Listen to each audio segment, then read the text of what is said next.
Thank you for joining us today. My name is Ken Hovind. Es ist schön, dass ihr heute Morgen hier seid. Mein Name ist Ken Hovind. I was a high school science teacher for 15 years. Ich war 15 Jahre lang in der Highschool als Lehrer der Wissenschaften. And now I'm an evangelist speaking on creation, evolution, and Und dinosaurs. ich bin jetzt ein Evangelist und halte Seminare über Evolution, Dinosaurier und Schöpfung. This is going to be session number 7 Und das hier ist die Lektion Nummer 7. about lies in the textbooks. Es geht um die Lügen in den Schulbüchern.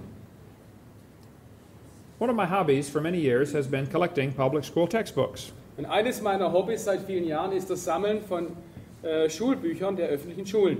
Now, I have hundreds of them Ich habe hunderte von ihnen, from many different countries, aus vielen verschiedenen Ländern many different grades, und aus verschiedenen Klassen.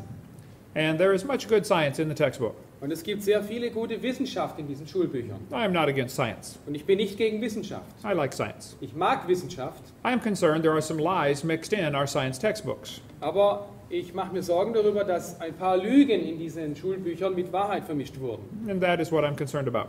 So, und darum kümmere ich mich. In the first part of my seminar series, we talk about how students are being lied to about the Big Bang, they're being lied to about the age of the Earth, they're being lied to about the cavemen, and being lied to about the dinosaurs. In den ersten 3 Videos meiner Serie zeige ich, wo Schüler belogen werden. Und zwar in Bezug auf den Urknall, das Alter der Erde, den Steinzeitmenschen und die Dinosaurier. In this video, we're going to talk about how students are being lied to, 25 more lies in the textbooks. Und in diesem Seminar werde ich jetzt zeigen, wie unsere Schüler und Studenten mit weiteren 25 Lügen konfrontiert werden. I'm not trying to get evolution out of the schools. Ich versuche nicht, die Evolution aus der Schule rauszukriegen. I'm not trying to get creation into the schools. Ich versuche auch nicht, die Schöpfungslehre in die Schulen hineinzubringen. I just want the lies out of the books. Ich möchte nur, dass die Lügen aus den Schulbüchern verschwinden. I'm not against teachers. Ich habe nichts gegen Lehrer. My mother retired from teaching public school. Meine Mutter ist jetzt in Rente und war früher Lehrerin in einer öffentlichen Schule. My brother is in his 34th year teaching public school right now. Und mein Bruder lehrt jetzt seit 34 Jahren in einer öffentlichen Schule. I taught school 15 years. Und ich war in der Schule 15 Jahre als Lehrer. There are many good teachers in the system. Und es gibt in diesem System viele gute Lehrer. I'm just concerned about the lies. Ich kümmere mich um die Lügen. Is there anyone here who thinks teachers or textbooks should be allowed to deliberately lie to students for any reason? Gibt es jemanden hier, der denkt, dass Lehrer oder Schulbücher Lügen verbreiten sollten aus irgendeinem Grund? Gibt es jemanden hier? Okay. Many states in America have laws that require textbooks to be accurate. Es gibt sehr viele Gesetze in den USA, die verlangen, dass Schulbücher richtig sind, richtige Dinge berichten. I don't know if you have a law in Germany like this, but it is common sense. The textbooks should be accurate. Ich weiß nicht, ob es so ein Gesetz in Deutschland gibt, aber es wäre ein gesunder Menschenverstand, sowas zu verlangen. We should not deliberately be lying to students. Wir sollten unsere Schüler nicht absichtlich belügen.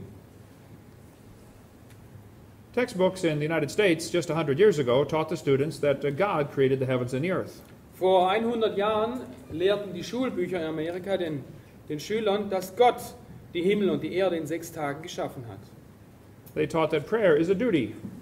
Und es wurde gelehrt, dass das Gebet eine Pflicht ist. They taught the students that God governs the world in infinite wisdom. Und die Schulbücher lehrten die Schüler, dass Gott die Welt mit unendlicher Weisheit regiert. Today they teach the students that evolution is fact, not theory. Und heute wird gelehrt, dass Evolution eine Tatsache ist und keine Theorie. Something has changed in the last 100 years. In den letzten 100 Jahren hat sich etwas verändert. If someone thinks evolution is a fact, that is okay with me. Wenn jemand denkt, Evolution ist eine Tatsache, dann ist das für mich in Ordnung. And if they want to teach evolution to other people, I can understand. Und wenn er das jemand anderem beibringen will, kann ich das verstehen. But I don't understand why they would lie to support their theory. Aber ich kann nicht verstehen, warum sie lügen, um ihre Theorie zu unterstützen.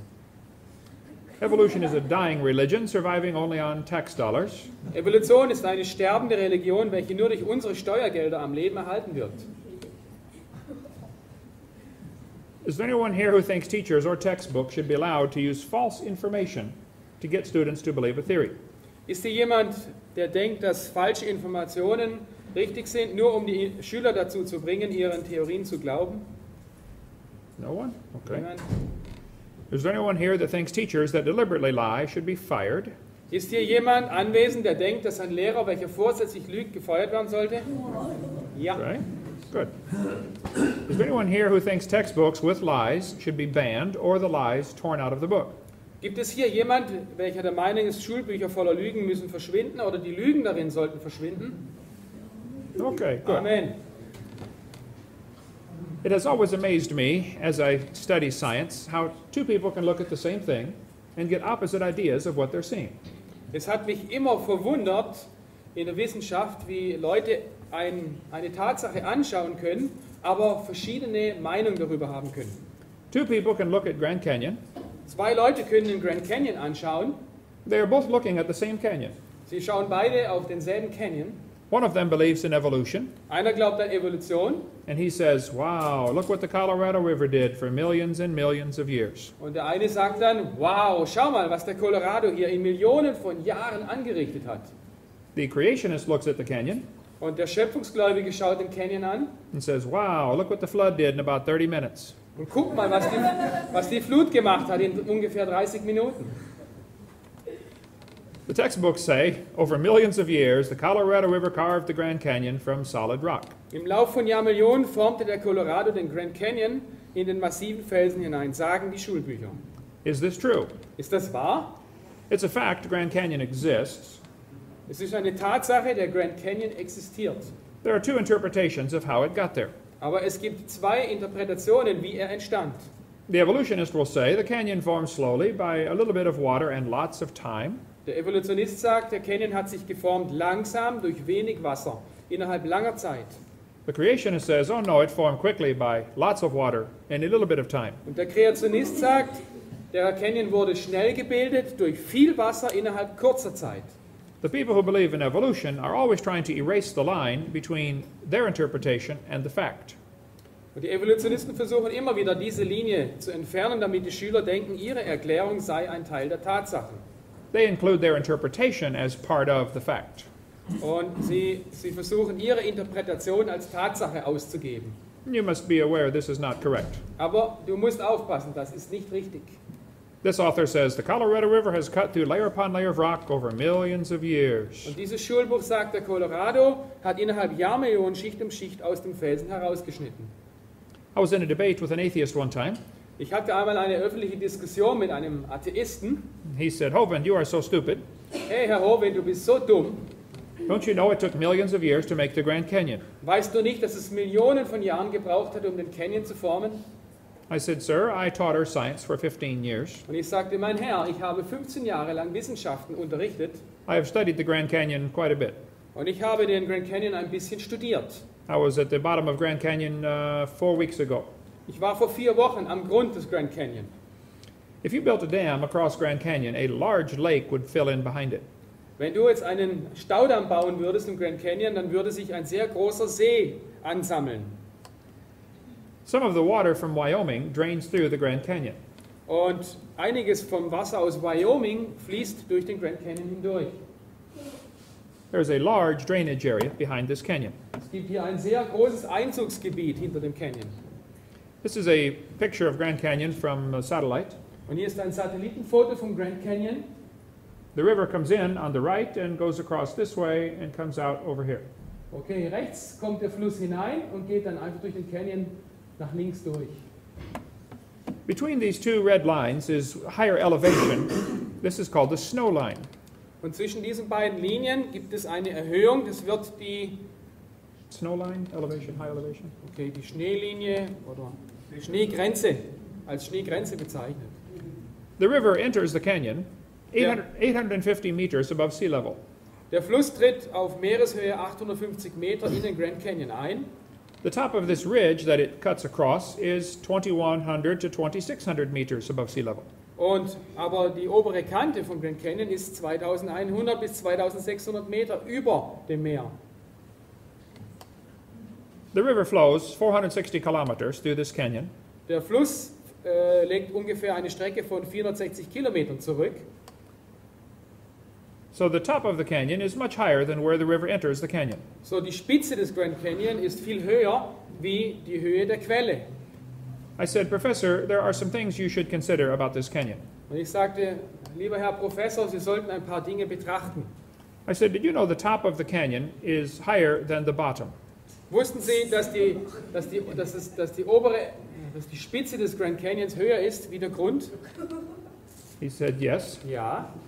I said, did you know the river only runs through the bottom? Und wussten Sie, dass der Fluss nur durch den Grund fließt? He said, yes. Er sagt ja. I said, did you know the top is 1,300 meters, the top of the canyon is 1,300 meters higher than where the river enters the canyon? Und wussten Sie, dass die Spitze des Canyons 1300 Meter höher ist wie der Eintritt des Flusses? I said, did you know that rivers do not flow uphill? Wussten Sie, dass Flüsse nicht bergauf fließen? I said, did you know there is no delta? Und haben Sie gesehen, es gibt kein Delta? Nobody knows where the mud is that washed out of Grand Canyon. Und niemand weiß, wo der Dreck ist, der aus dem Grand Canyon herausgewaschen wurde. The water was going through so fast, the mud is probably in the Pacific Ocean. Das Wasser floss wahrscheinlich so schnell hindurch, dass der ganze Schlamm im Ozean ist. That river did not make that canyon. Dieser Fluss hat den Canyon nicht gemacht. Grand Canyon is a washed out spillway. Und dieser Canyon, das ist einfach ein ausgewaschenes Becken. There used to be two large lakes behind Grand Canyon. Und es gibt zwei Seen hinter dem Grand Canyon, The lakes are gone. aber diese Seen sind weg. The place where they flowed through is still there. Aber der Weg, den diese Seen genommen haben, der ist immer noch vorhanden. Anyone that has ever built a dam to hold water will understand. Und jeder, der schon mal einen Damm gebaut hat, der weiß das. Once the water gets too deep and goes over the top of the dam, Irgendwann, wenn das Wasser zu hoch wird und über den Damm schwappt, it will wash out a crack in a few seconds. dann wird es eine Lücke in den Damm herein oder herauswaschen in ein paar Sekunden. Almost all rivers come together at angles less than 90 degrees. Und alle Flüsse kommen zusammen mit einem Winkel kleiner als 90 Grad. If you look at Grand Canyon, the rivers on the left side come together at less than 90 degrees. Und wenn du den Canyon anguckst, die Flüsse links davon, kommen alle zusammen mit einem Winkel kleiner als 90 Grad. The rivers on the right side go backwards to hit the main channel. Und die Flüsse auf der rechten Seite fließen alle rückwärts in den Kanal hinein. This is an indication of a lake that is draining and the water runs off the dam, hits the channel, turns around and comes back out. Und das ist ein Hinweis für einen See, der abläuft. This river did not make this canyon. Dieser Fluss hat diesen Canyon nicht geschaffen. This is one of the lies in the textbooks. Das ist eine dieser Lügen in den Schulbüchern.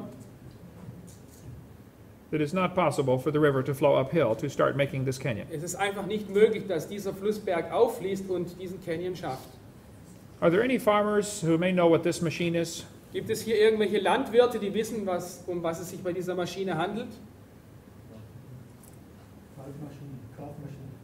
Yeah. A calf puller. Ja, ein Kalbzieher.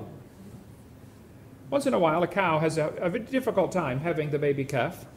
Und wenn eine Kuh Probleme hat bei der Entbindung ihres Kalbes, They will attach the calf puller and pull the calf out of the cow. dann setzen sie den Kalbzieher an und ziehen das Kalb aus der Gebärmutter. One day there was a farmer pulling a calf. So, eines Tages musste ein Landwirt so ein Kalb auf diese Art entbinden. A man from the city stopped to see what is going on. Und jemand aus der Stadt stand dabei und fragte sich, was geht denn hier vor? The farmer said, "Do you have any questions?" Und der Landwirt fragte ihn, haben Sie irgendwelche Fragen? He said, "Yes, I have one question." Ja, ich habe eine Frage. Farmer said, "What is your question?" Und der Bauer sagte, ja, und welche Frage haben Sie? The man from the city said, "How fast do you think that calf was going when it ran into that cow?" Der Mann aus der Stadt fragte den Bauern, wie schnell lief dieses Kalb, als es auf die Kuh traf? Two people can see the same thing. Zwei Leute können dieselbe Tatsache anschauen, One of them is getting the wrong idea. aber der eine kriegt die falsche Idee. The Bible warned us that would happen. Und die Bibel warnt uns dafür, dass so etwas passiert. It said in the last days there will be scoffers walking after their own lust. Und die Bibel sagt, in den letzten Tagen kommen Spötter, die nach ihren eigenen Lüsten wandeln. The Bible says they're going to say, "Where is the promise of his coming? Since the fathers fell asleep, all things continue as they were from the beginning of the creation." Und sie fragen, wo ist die Verheißung seiner Wiederkunft? Denn seit die Väter entschlafen sind, bleiben alle Dinge so, wie sie am Anfang der Schöpfung waren. This is an important phrase. Das ist eine sehr wichtige Aussage. The scoffers think the way things are happening now is the way they've always been happening. Die Spötter denken, dass die Dinge so geschehen, wie sie heute geschehen, auch früher so geschahen. The Bible says they are willingly ignorant. Sie sind willig oder absichtlich unwissend, sagt die Bibel. That means dumb on purpose. Das heißt blöd aus Absicht. They're ignorant of how God made the heavens and the earth, Sie wissen nicht, wie Gott die Himmel und die Erde gemacht hat, and they're ignorant of the flood. und sie ignorieren die Flut. The Bible says the world was overflowed with water and perished. Die Bibel sagt, die Welt wurde vom Wasser überschwemmt und ging verloren. The scoffers don't want to admit there was a flood. Und die Spötter wollen nicht zugeben, dass es eine Flut gab. One of the scoffers in the last days was a man named James Hutton. Und einer der Spötter in unserer Zeit war James Hutton. He wrote a book and said the earth is much older than everybody thinks. Und er schrieb ein Buch, in dem es heißt, dass die Erde sehr viel älter sei, als die meisten Leute denken. In 1795, when he wrote his book, most people believed the Bible. Und 1795, als er sein Buch schrieb, glaubten die meisten Leute an die Bibel. During this time in history, there were many revolutions. Und während dieser Zeit in der Weltgeschichte gab es sehr viele Revolutionen. We had the American Revolution, the French Revolution, the Spanish, the Polish, the Italian, the German. Wir hatten die amerikanische, die französische, die spanische, polnische, italienische und deutsche Revolution. Everyone was eliminating monarchy and establishing democracy. Jeder hat die Monarchie abgeschafft und die Demokratie eingesetzt. Well, whether that's good or bad is another story. So, ob das nun gut oder schlecht ist, das ist eine andere Geschichte. But the Bible says to honor the king. Aber die Bibel sagt, ehret den König. And some people thought the Bible was an obstacle to their political objectives. So, und manche Leute dachten, die Bibel ist ein Hindernis für ihre politischen Absichten. So they wanted to discredit the Bible. So, sie wollten nun die Glaubwürdigkeit der Bibel zerstören. So when everyone thought the earth was a few thousand years old, Wenn jemand glaubt, dass die Erde nur wenige tausend Jahre alt ist, James Hutton wrote a book and said it's millions of years old. schrieb James Hutton ein Buch und sagte, die Erde ist Millionen von Jahren alt. James Hutton's book had a very strong influence on a lawyer from Scotland. Und James Huttons Buch hatte einen sehr großen Einfluss auf einen Rechtsanwalt aus Schottland. James Hutton said the present is the key to the past. Und James Hutton sagte, die Gegenwart ist der Schlüssel zur Vergangenheit. No, James, the Bible is the only perfect key to the past. Aber nein, James, die Bibel ist der einzige Schlüssel zur Vergangenheit. But his book influenced Charles Lyell. Sein Buch beeinflusste Charles Lyell. Charles Lyell was a lawyer from Scotland. Charles Lyell war ein schottischer Rechtsanwalt. He hated the Bible. Er hasste die Bibel He was looking for a way to eliminate God from his life. und er versuchte, Gott auf irgendeine Art und Weise aus seinem Leben herauszuschmeißen. Charles Lyell wrote this book in 1830. In 1830 schrieb er dieses Buch, I have it right here. Die Prinzipien der Geologie. In this book, you can see his hatred for the Bible on almost every page. Und fast auf jeder Seite kannst du den Hass auf die Bibel, seinen Hass auf die Bibel sehen. He always ridiculed the scriptures. Er hat sich immer lustig gemacht über die Bibel.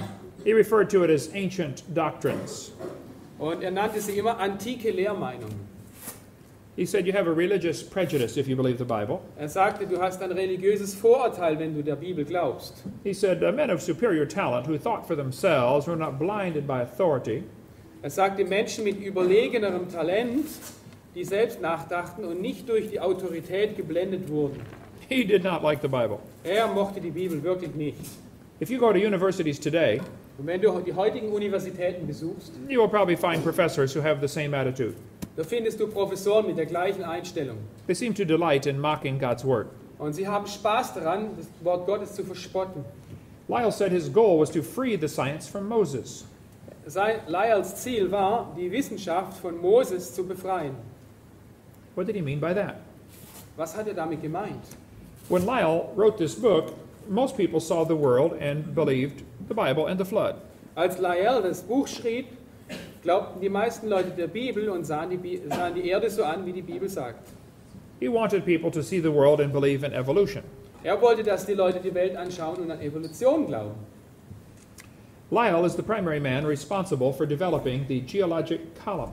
Und Charles Lyell ist hauptverantwortlich dafür, dass es diese geologische Zeitskala gibt. How many of you have ever studied the geologic column in school? Wer von euch hat in der Schule schon die geologische Zeitskala studiert oder gelehrt bekommen? They gave each layer of Earth a different name and an age and an index fossil. Sie geben jeder Schicht in der Erde einen Namen, ein Alter und ein sogenanntes Indexfossil. This was done in 1830, Das wurde 1830 gemacht, before there ever was carbon dating bevor es die C14 Altersbestimmungsmethode gab or any method of dating these rocks. oder überhaupt eine Altersbestimmungsmethode für Felsen. This was all imagination. Das war alles Fantasie. It's a fact the Earth has many layers of sedimentary rock, Es ist eine Tatsache, die Erde hat sehr viele verschiedene Sedimentschichten, there are two interpretations of how they got there. aber es gibt zwei Interpretationen, wie diese entstanden. The evolutionists say they formed slowly over millions of years. Die Evolutionisten sagen, sie bildeten sich langsam über Millionen von Jahren. The creationist says these layers are all from the flood in the days of Noah. Und der Kreationist sagt, diese Schichten entstanden in der Sintflut. And once again, they always try to erase the line between their interpretation and the fact. Und immer wieder versuchen sie hier, die Trennlinie zwischen ihrer Interpretation und den Tatsachen zu entfernen. The geologic column is actually the Bible for the evolutionist. Die geologische Zeitsäule ist die Bibel der Evolutionisten. It can only be found one place in the world. Man kann sie nur an einer einzigen Stelle auf der Welt finden. The only place it exists is in the textbook. Der einzige Platz, wo die Zeitskala existiert, ist in den Schulbüchern. There is no geologic column. Es gibt keine geologische Zeitskala. It is pure imagination. Es ist reine Fantasie. This man admits it. Und dieser Mann hier gibt es zu. He said if there were a column of sediments, Wenn es eine Säule von Sedimenten gäbe, unfortunately no such column exists. unglücklicherweise existiert aber solch eine Säule nicht. It is true there are many layers of rock, Es stimmt, es gibt sehr viele Gesteinsschichten. but if the geologic column actually existed, it would be 100 miles thick, Und wenn diese, 160 kilometers. wenn diese Skala wirklich existieren würde, dann wäre sie 160 Kilometer dick. So that is one of the lies in the textbooks. So, das ist eine der Lügen in den Schulbüchern. There is no geologic column. Es gibt keine geologische Zeitskala. But all of evolution theory is based upon the geologic column. Aber die ganze Evolutionstheorie basiert auf der geologischen Zeitskala. It does not exist. Sie existiert nicht. It is true there are many layers of rock, Es gibt sehr viele Gesteinsschichten, das ist wahr. but if those layers were different ages, why are there no erosion marks between the layers? Und wenn diese Gesteinsschichten für verschiedene Zeiten stehen, warum gibt es dazwischen keine Erosionsanzeichen? If that layer sat there for 5 million years waiting for the next one, Wenn diese Schicht jetzt 5 Millionen Jahre gewartet hätte, bis sich die nächste auf ihr abscheidet, don't you think it would rain once in a while? würde es dazwischen nicht einmal regnen. There are no erosion marks between the layers. Aber es gibt keine Anzeichen von Erosion zwischen diesen Gesteinsschichten. All of those layers were deposited rapidly Alle diese Gesteinsschichten wurden schnell abgeschieden, in one big flood. in einer großen Flut. And I think I can prove that. Und ich denke, ich kann das auch beweisen. If you take water and dirt and shake it up, it settles into layers. Wenn du Wasser und Dreck vermischt und in einem Zylinder schüttelst, dann wird sich der Dreck unten absetzen. I was preaching many years ago in Union Center, South Dakota. Vor einigen Jahren habe ich in Union Center, South Dakota, ein Seminar gehalten. It is not even on the map. Dieser Ort ist nicht einmal auf der Landkarte. There are only 40 people in this town. Es gibt nur 40 Leute in dem Dorf 38 of them came to the seminar. und 38 kamen zum Seminar. The other 2 were probably pulling a calf. Und die anderen 2 haben gerade ein Kalb entbunden. We had a great meeting. So, wir hatten eine großartige Veranstaltung. The preacher said, let's go to Rapid City, South Dakota. Der Prediger sagte, komm, lass uns nach Rapid City gehen. They have a museum with dinosaur bones. Und die haben dort ein Museum mit Dinosaurierknochen. I said, I like dinosaurs. Let's go. Und ich sagte, ich mag Dinosaurier, lasst uns hingehen. We went to the museum. Wir gingen ins Museum A man met us at the door and said, may I give you a tour? und ein Mann traf uns am Eingang und schlug uns vor, uns zu führen. We said that would be great. Und wir sagten, wunderbar. The first place we stopped on the tour was the geologic chart. Und der erste Ort, an dem wir Halt machten, war bei dieser geologischen Skala. He said, this layer of rock you're looking at is about 70 million years old. Und diese Gesteinsschicht hier ist 70 Millionen Jahre alt. My daughter was 12 years old. Meine Tochter war damals 12 Jahre alt. She said, how do you know that layer is 70 million years old? Und sie fragte, wie wissen Sie, dass diese Schicht 70 Millionen Jahre alt ist? He said, we know the age of the rock layers because of the fossils we find in them.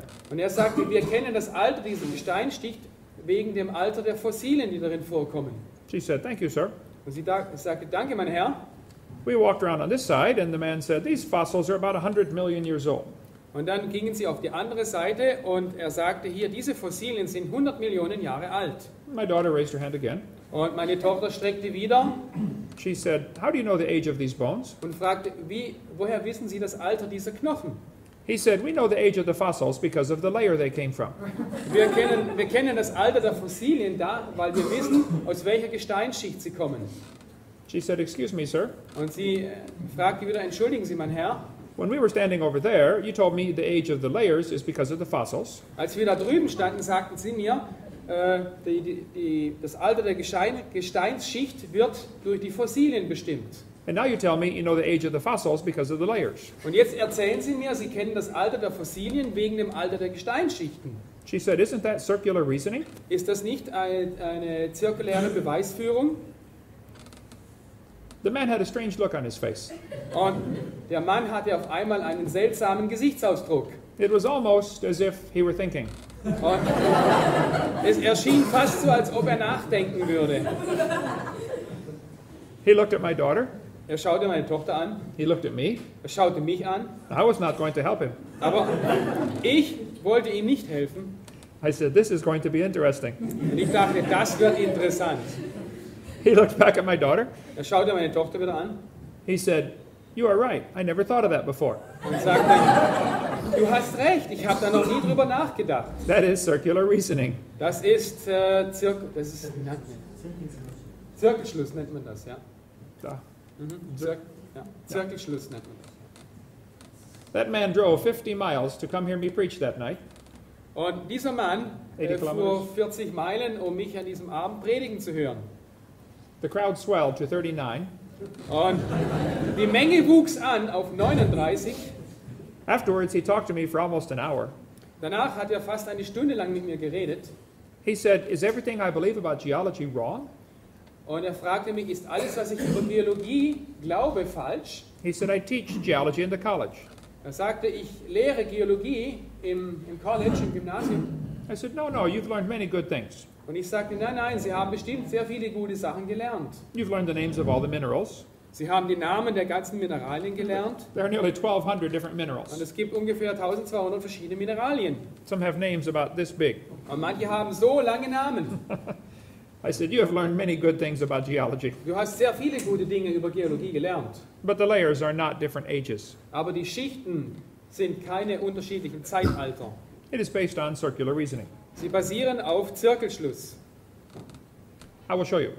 Und ich zeige dir das. On page 306, it tells the students to date the rocks by the fossils. Okay, auf Seite 306 heißt es, bestimme das Alter der Felsen durch die Fossilien. On page 307, it says date the fossils by the rocks. Und auf Seite 307 heißt es, bestimme das Alter der Fossilien durch die Felsschicht. This is silly. Das ist dumm. We could talk all day about circular reasoning. Wir könnten den ganzen Tag uns über den Zirkelschluss unterhalten. They do not date the fossils by carbon dating. Sie bestimmen nicht das Alter von Felsen durch die C14-Methode. Radiometric dating would not have been feasible if the geologic column had not been erected first. Radiometrische Datierung wäre nicht machbar gewesen, wenn die geologische Säule vorher nicht erstellt worden wäre. This man says the rocks do date the fossils, but the fossils date the rocks more accurately. Dieser Mann sagte, die Gesteine datieren die Fossilien, aber die Fossilien datieren die Gesteine genauer. I think the cheese fell out of his sandwich. The what? The cheese fell out of his sandwich. It's Okay, not too smart. ich glaube, ihm ist der Käse vom Brot gefallen. What expression they use in Germany? His elevator doesn't go to the top. Hat nicht alle Tassen im Schrank, oder? Yeah. He doesn't have all his cups in his cup. Okay. There we go. I like to ask evolutionists this question. Und ich frage Evolutionisten gern ich stelle Evolutionisten gern diese Frage. I say the geologic column contains limestone quite a few different places. Die geologische Säule enthält in verschiedenen Schichten immer wieder Kalkstein. If I hand you a piece of limestone, how do you know if it's 100 million years old or 600 million years old? Und wenn ich dir so ein Stück Kalkstein gebe, woher willst du wissen, ob es 100 Millionen Jahre alt ist aus dem Jura oder 600 Millionen Jahre alt aus dem Kambrium? They're both limestone. Das sind beide Kalkstein. He said, we tell by the index fossils. Ja, das wissen wir von den Indexfossilien her. That is my point. Und genau darauf will ich hinaus. They date the rocks by the fossils. Sie datieren das Alter der Schichten durch die Fossilien. This textbook shows the students a trilobite. Und in diesem Schulbuch wird den Schülern ein Trilobit gezeigt. It says trilobites are good index fossils. Und sie sagen, Trilobiten sind gute Indexfossilien oder Leitfossilien. If you find a trilobite, the rock is 500 to 600 million years Und old. wenn du irgendwo einen Trilobiten findest, dann ist diese Gesteinsschicht 500 bis 600 Millionen Jahre alt. I don't believe this is true. Aber ich glaube nicht, dass das stimmt. A man found a fossil of a shoe print where the man had stepped on, it smashed a trilobite. Es wurde ein versteinerter Schuhabdruck gefunden mit einem zerquetschten und zertretenen Trilobiten. How could a human step on a trilobite? Wie konnte ein Mensch auf einen Trilobiten treten? The textbooks say they lived 500 million years ago. Die Schulbücher sagen, sie lebten vor 500 Millionen Jahren. They say man did not come till 3 million years ago. Aber die Menschheit existiert erst seit 3 Millionen Jahren. And then he didn't wear shoes till 5,000 years ago. Und dann haben sie 5000 Jahre lang keine Schuhe angehabt. I don't think trilobites lived millions of years ago. Ich glaube nicht, dass Trilobiten vor Millionen von Jahren gelebt haben.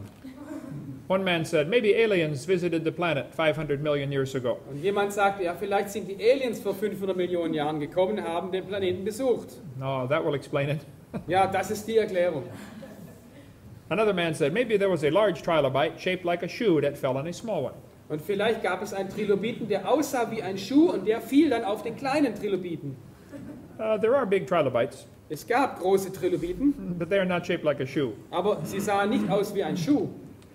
The trilobite had the most complicated eye ever. Die Trilobiten haben die kompliziertesten und perfektesten Augen, die die Natur je hervorgebracht hat. Trilobite eyes are amazing. Trilobitenaugen sind wirklich erstaunlich. This is supposed to be one of the first creatures to evolve. Und das sollte eine der ersten Geschöpfe sein, die sich entwickelt haben. It already has the most complex eye. Es hatte schon das absolut komplizierteste Auge. So when they tell you trilobites are index fossils, that is a lie. Wenn Sie dir erzählen, dass Trilobiten Leitfossilien sind, dann ist das eine Lüge. There may be some trilobites still alive. Und es gibt heute noch Trilobiten, die leben. This textbook shows the kids an index fossil called a graptolite. Und hier wird den Kindern ein Leitfossil gezeigt, ein Graptolit. They say it's from 410 million years old. Und sie sagen, es sei 410 Millionen Jahre alt. I don't think so. Aber ich glaube das nicht. Graptolites were found still alive in 1993. 1993 hat man lebendige Graptoliten im Südpazifik gefunden. If they are still alive, they could exist in any rock layer. So, und wenn sie heute noch leben, dann können sie in jeder Gesteinsschicht vorkommen.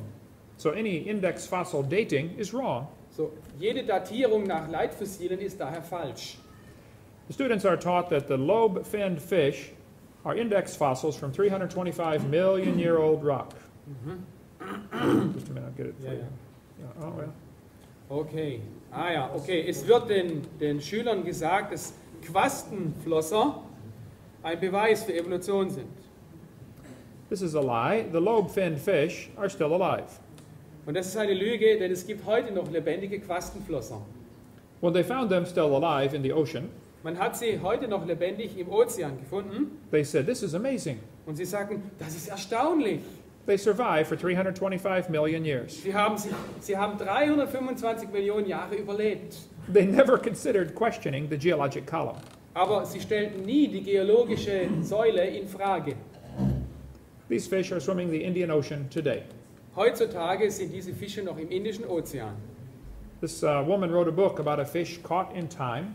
Hier ist eine Frau, die ein Buch schrieb über einen Fisch gefangen in der Zeit. She said, it's our own great uncle, 40 million times removed. Sie sagt, es ist unser eigener Urgroßonkel vor 40 Millionen Jahren. I don't think I can help someone like that. Aber so jemandem kann man nicht helfen, denke ich. You will be told dinosaurs are index fossils for 70 million year old rock. Und man lehrt uns, dass die Dinosaurier in der Kreidezeit vor über 70 Millionen Jahren lebten. I don't think so. Aber ich glaube nicht, dass das stimmt. Dinosaurs have always lived with man. Dinosaurier haben immer zusammen mit Menschen gelebt. We covered that on seminar part 3. Das haben wir im Seminar Nummer 3 gesehen. A medical doctor found blood cells inside dinosaur bone. Ein Pathologe untersuchte Dinosaurierknochen und fand dort Blut im Knochen. Human hands have been found fossilized with dinosaur bones. Versteinerte Menschenhände wurden zusammen mit Dinosaurierknochen gefunden. The layers are not different ages. Und die Gesteinsschichten sind nicht verschiedene Zeitalter. All over the world, petrified trees are found standing up, connecting these layers. Und überall in der Welt findet man versteinerte Bäume, die durch diese Gesteinsschichten hindurchgehen. How can the layers be different ages? So, wie kann es sein, dass diese Gesteinsschichten ein unterschiedliches Alter haben? How long does a dead tree stand up in Germany before it falls down? Wie lange steht ein abgestorbener Baum in Deutschland herum, bis er zusammenfällt? Probably less than 1 million years. Ich glaube weniger als 1 Million Jahre. Those layers cannot possibly be different ages. Diese Gesteinsschichten können unmöglich verschiedene Zeitalter sein. Maybe by a few weeks or months. Vielleicht ein paar Wochen oder Monate. If they were buried in mud, it would take a few years to petrify. Und wenn sie im Schlamm eingebettet sind, dann dauert es ein paar Jahre, bis sie versteinern. I think the best explanation for petrified trees standing up is the flood. Ich denke, die beste Erklärung für versteinerte, aufrecht stehende Bäume ist die Sintflut. There are not just 1 or 2 of these trees. Es gibt nicht nur 1 oder 2 dieser Bäume, There are thousands of them. es gibt Tausende von ihnen. In a large coal mine in Alabama, In einer großen Kohlemine in Alabama they find dozens of trees standing up. fanden sie Dutzende von aufrecht stehenden Bäumen. They are connecting 2 seams of coal. Und sie haben 2 Kohleflöze verbunden. The textbooks say the first layer of coal came from trees that lived millions of years ago. Und die Schulbücher sagen, die erste Kohleschicht entstand vor Millionen von Jahren. And then there were millions of years of dirt on top. Und dann kam Millionen Jahre lang nur Dreck obendrauf. And then another forest had to grow. In der Zeit wuchs ein anderer Wald heran. And it had to get compacted into coal. Und der wurde dann auch wieder zusammengedrückt und zu Kohle umgebildet. This is not possible. Aber das ist unmöglich. If you look at all the evidence, Wenn du die ganzen Beweise anschaust, it is easy to show the 2 layers of coal formed within a few months of each other. dann kann man sehen, dass diese Kohleflöze oder Kohleschichten sich innerhalb weniger Monate gebildet haben. These trees are overlapping. Diese Bäume überlappen sich nämlich. This tree is almost 10 meters tall, standing straight up. Und dieser Baum hier ist ungefähr 10 Meter lang, steht aufrecht. In Nova Scotia, Canada, there are hundreds of petrified trees standing straight up. In Nova Scotia in Kanada findet man hunderte von solchen aufrecht stehenden Bäumen. They go through nearly 800 meters of rock. Und sie gehen durch fast 800 Meter Gesteinsschicht. I don't think it's smart to say the layers are forming slowly. Ich denke, es ist nicht sehr klug zu sagen, dass sich diese Gesteinsschichten über Millionen von Jahren gebildet haben. We could talk a long time about this. Darüber könnten wir uns noch lange unterhalten. I just hate to see students lied to. Ich hasse es, wenn Schüler angelogen werden. The layers are not different ages. Diese Gesteinsschichten sind nicht verschiedene Zeitalter. Sometimes the trees are upside down. Manchmal stehen diese Bäume auch umgekehrt, mit dem Kopf nach unten. Now we really have a problem. Jetzt haben wir echt ein Problem. I've thought about this for a long time. Ich habe lange darüber nachgedacht. The evolutionist has 2 ways to solve this problem. Und der Evolutionist hat 2 Möglichkeiten, aus diesem Dilemma herauszukommen. He can say, the trees stood there for millions of years waiting for rock to form around them. Er kann zum Beispiel sagen, die Bäume standen Millionen von Jahren aufrecht. Or the trees grew through hundreds of meters of solid rock looking for sunlight. Oder die Bäume wuchsen durch hunderte von Metern festem Sedimentgestein, um an die Sonne heranzukommen. There's a third way to look at this. Aber es gibt noch einen dritten Weg, das anzuschauen. The trees were buried in a big flood. Die Bäume wurden durch eine große Flut begraben. How fast was that calf going? Wie schnell lief dieses Kalb? Keep that thought in mind. Behalte diesen Gedanken im Kopf. Over 20,000 trees were blown into Spirit Lake in Washington. Über 20.000 Bäume wurden in den Spirit Lake geblasen in Washington. None of them grew there. Kein einziger Baum wuchs in dem See. This happened when the volcano exploded. Und das passierte, als der Mount St. Helens explodierte. Those trees are stuck in the mud at the bottom. Und diese Bäume steckten in dem Schlamm des Sees They are petrifying, und sie versteinern, standing up, aufrecht stehend running through dozens of layers. und reichen stecken in verschiedenen Gesteinsschichten. It does not take long for things to petrify. Es dauert nicht lang, damit Dinge versteinern. Here is petrified firewood. Hier haben wir versteinertes Feuerholz Here's a petrified dog inside a tree. und hier ein versteinerter Hund in einem Baum. He apparently chased an animal up the tree and got stuck. Er hat sehr wahrscheinlich ein Tier gejagt und ist dort stecken geblieben. Here's a petrified cowboy boot. Hier haben wir einen versteinerten Cowboy-Stiefel The leg is still inside the boot. und immer noch steckt das Bein des Cowboys drin. The boot was made in the 1950s. Und der Stiefel wurde in den 50er Jahren gemacht. This is a petrified fish giving birth. Und hier sehen wir einen versteinerten Fisch, der gerade ein Kind auf die Welt bringt. It does not take millions of years to give birth. Aber eine Geburt dauert nicht Millionen von Jahren. Here's a petrified hat. Und hier haben wir einen versteinerten Hut. Petrified pickle in a jar. Und hier haben wir eine versteinerte Gurke in einem Glas. I have this one in my museum. Diese steht in meinem Museum. The lid to the jar rusted off, Und der Deckel des Glases ist verrostet. and the pickle inside turned to stone. Und die Gurke versteinerte da drin. These are petrified sacks of flour. Und hier ist ein versteinerter Mehlsack. This is from a flour mill that flooded in 1910. Und das ist von einer Mühle, die 1910 überflutet wurde. So when they tell you layers are different ages, that is simply a lie. Und wenn sie dir erzählen, diese Gesteinsschichten stellen Zeitalter dar, dann ist das eine Lüge. 80 to 85% of the Earth's surface does not even have 3 of these geologic periods in correct consecutive order. 80 bis 85% der Oberfläche des Festlandes haben nicht einmal 3 geologische Perioden in dieser korrekten Aufeinanderfolge. This geologic column does not exist, but that changed people's worldview back in the 1830s. Diese geologische Säule existiert nicht, aber es änderte die Weltanschauung der Leute. This book had a very strong influence on the world. Dieses Buch hatte einen sehr starken Einfluss auf die Welt. It especially affected a young preacher who just graduated from Bible college. Und dieses Buch hat einen großen Einfluss auf einen jungen Prediger, der gerade von der Bibelschule kam. His name was Charles Darwin. Sein Name war Charles Darwin. He graduated from Bible college to be a preacher. Er kam frisch vom Bible College, um ein Prediger zu werden. And he was going to sail around the world for 5 years. Und er wollte 5 Jahre lang um die Welt segeln. He brought some books with him to read. Und er nahm sich ein paar Bücher mit. He brought his Bible, Seine Bibel and he brought Charles Lyell's book. und Charles Lyells Buch nahm er mit. He said that book changed his life forever. Und er sagte, dieses Buch veränderte sein Leben für immer. That is very true. Und das stimmt absolut. He said, disbelief crept over me slowly. I felt no distress. Und der Unglaube überkam mich zuerst sehr, sehr langsam und ohne Spannung. He lost his faith in the Bible. Und er verlor den Glauben an die Bibel. After he died, his wife invented the story that he repented on his deathbed.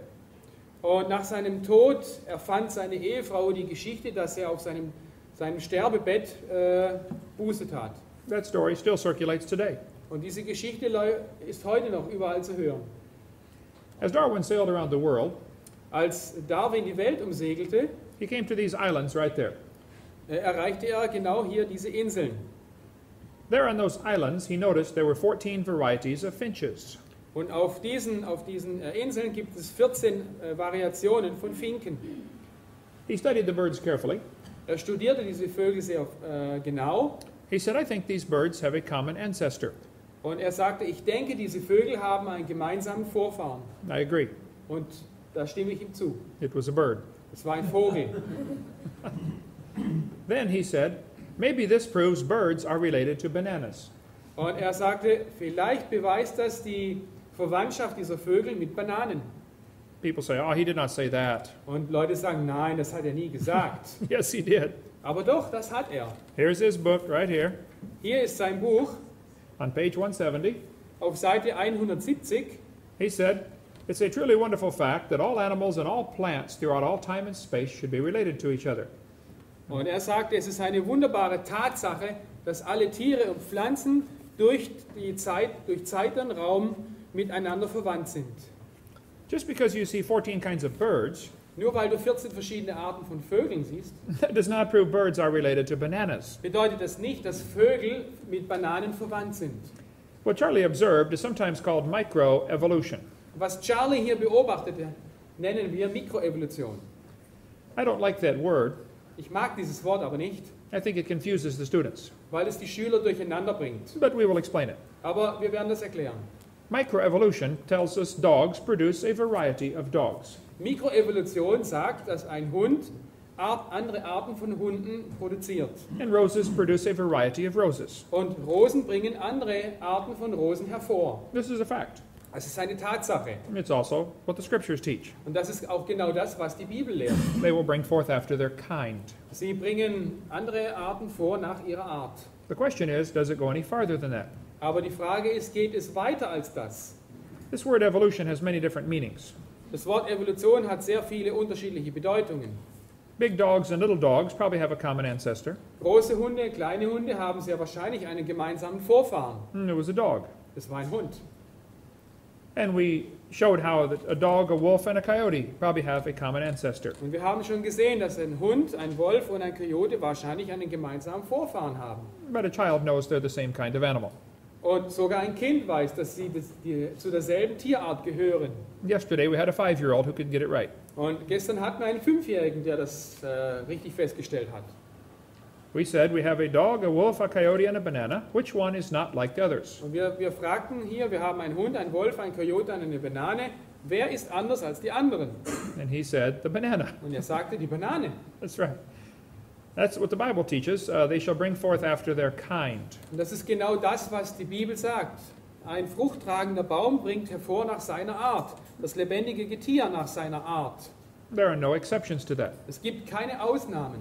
If someone wants to believe it was different in the past, Wenn jemand glauben möchte, dass es in der Vergangenheit anders war, that is fine with me. okay, habe ich kein Problem damit. But it's not science. Aber das ist nicht Wissenschaft. It's their religion. Es ist Religion. The word evolution has 6 meanings. Das Wort Evolution hat 6 Bedeutungen.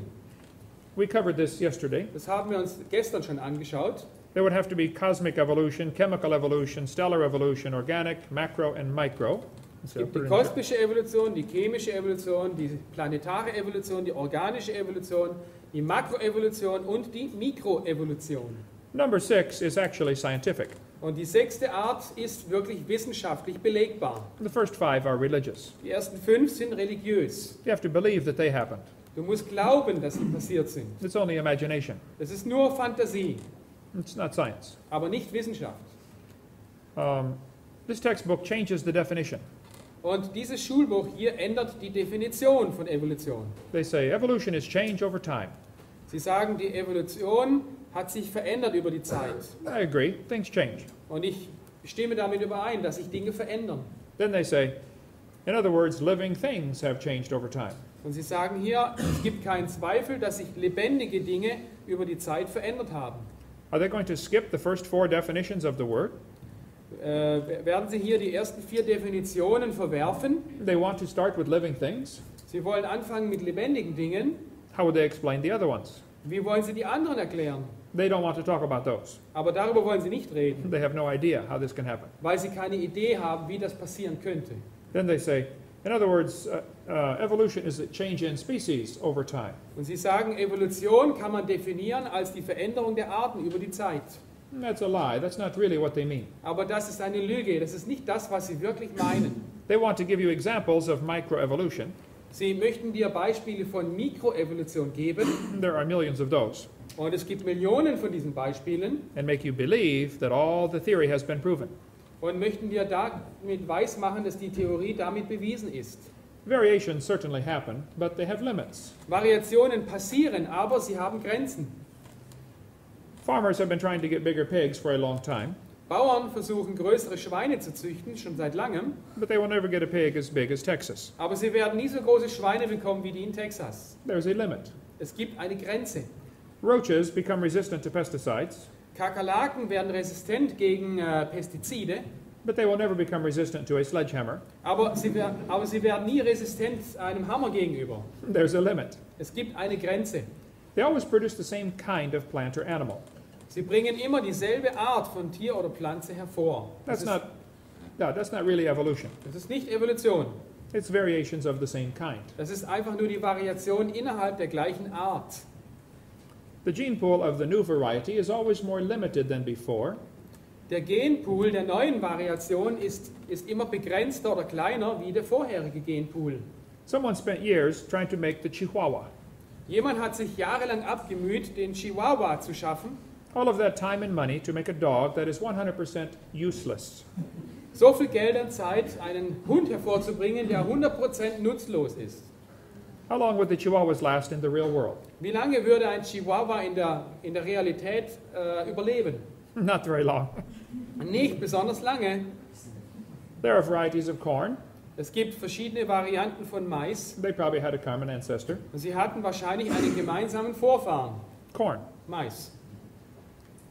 Real evolution would need an increase in genetic complexity. Wirkliche Evolution würde eine Zunahme an Information benötigen. We never see that. Aber wir sehen nicht, dass das passiert. I grew up in Illinois. Ich bin in Illinois aufgewachsen. There are hundreds of kinds of corn. Und es gibt hunderte verschiedene Maisarten. And they probably had common ancestor. Und sie hatten wahrscheinlich einen gemeinsamen Vorfahren. But you will never get a hamster or a tomato or a whale to grow on your cornstalk. Aber du wirst es nie schaffen, dass ein Wal oder eine Tomate oder ein Hamster aus deiner Maispflanze herauskommt. There is a limit. Es gibt eine Grenze. There are a variety of dogs in the world. Es gibt eine Vielzahl Arten von Hunden in der Welt. This Irish textbook calls it divergent evolution. Und dieses Schulbuch nennt dieses Phänomen divergierende Evolution. Oh, don't give it a fancy name. It's still a dog. Gib ihm nicht so einen komplizierten Fantasienamen, es ist immer noch ein Hund. It's not divergent evolution. Es ist nicht divergierende Evolution. It's exactly what God predicted. Es ist genau das, was Gott vorhergesagt hat. They bring forth after their kind. Sie bringen hervor nach ihrer Art. This Mexican textbook says the horse and the zebra have a common ancestor. Dieses mexikanische Schulbuch sagt, das Zebra und das Pferd haben einen gemeinsamen Vorfahren. I agree. Und da stimme ich überein. It looked like a horse. Es sieht aus wie ein Pferd. Four-wheel drive, Vierradantrieb, genuine leather upholstery, echtes Lederpolster, just like a horse. wie ein Pferd. There are some big horses and little horses today. Es gibt heutzutage kleine und große Pferde. Here's the world's smallest horse visiting our museum. Hier ist das kleinste Pferd, das unser Museum besucht. It is useless. Es ist absolut nutzlos. It won't bark. Es wird nicht bellen. You can't ride it. Du kannst es nicht reiten. My granddaughter could ride it. Meine Enkelin kann es reiten. Horses, zebras, and asses can be crossbred. Also Pferde, Zebras und Esel kann man kreuzen. They have competition in California Sie haben Wettbewerbe in Kalifornien. to see who can get the strangest animal. Wer bringt das seltsamste Tier hervor? They get zorses, zonkies, zionis, zedonks, and shebras.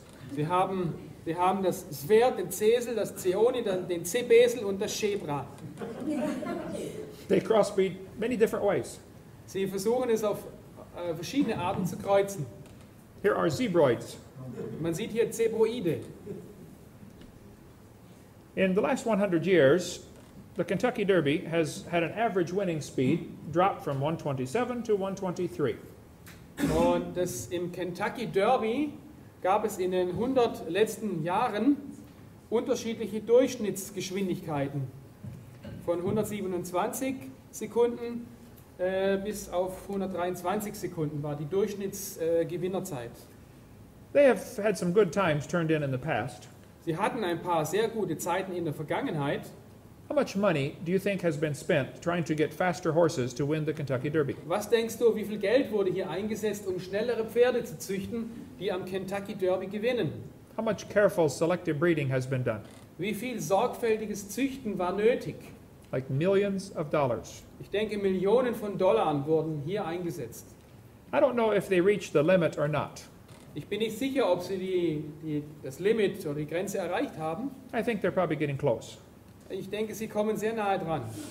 If you really want to win this race, Wenn du wirklich dieses Rennen gewinnen willst, why don't you grow wings on your horse and fly around the track in 10 seconds? warum züchtest du nicht Flügel an die Pferde und gewinnst in ein paar Sekunden dieses Rennen? The point is, there are limits. Der Punkt ist, es gibt Begrenzungen. The evolutionist does not seem to understand this. Aber der Evolutionist scheint das nicht zu verstehen. Probably the cows had a common ancestor. Wahrscheinlich hatten die Kühe einen gemeinsamen Vorfahren It was a cow. und es war eine Kuh.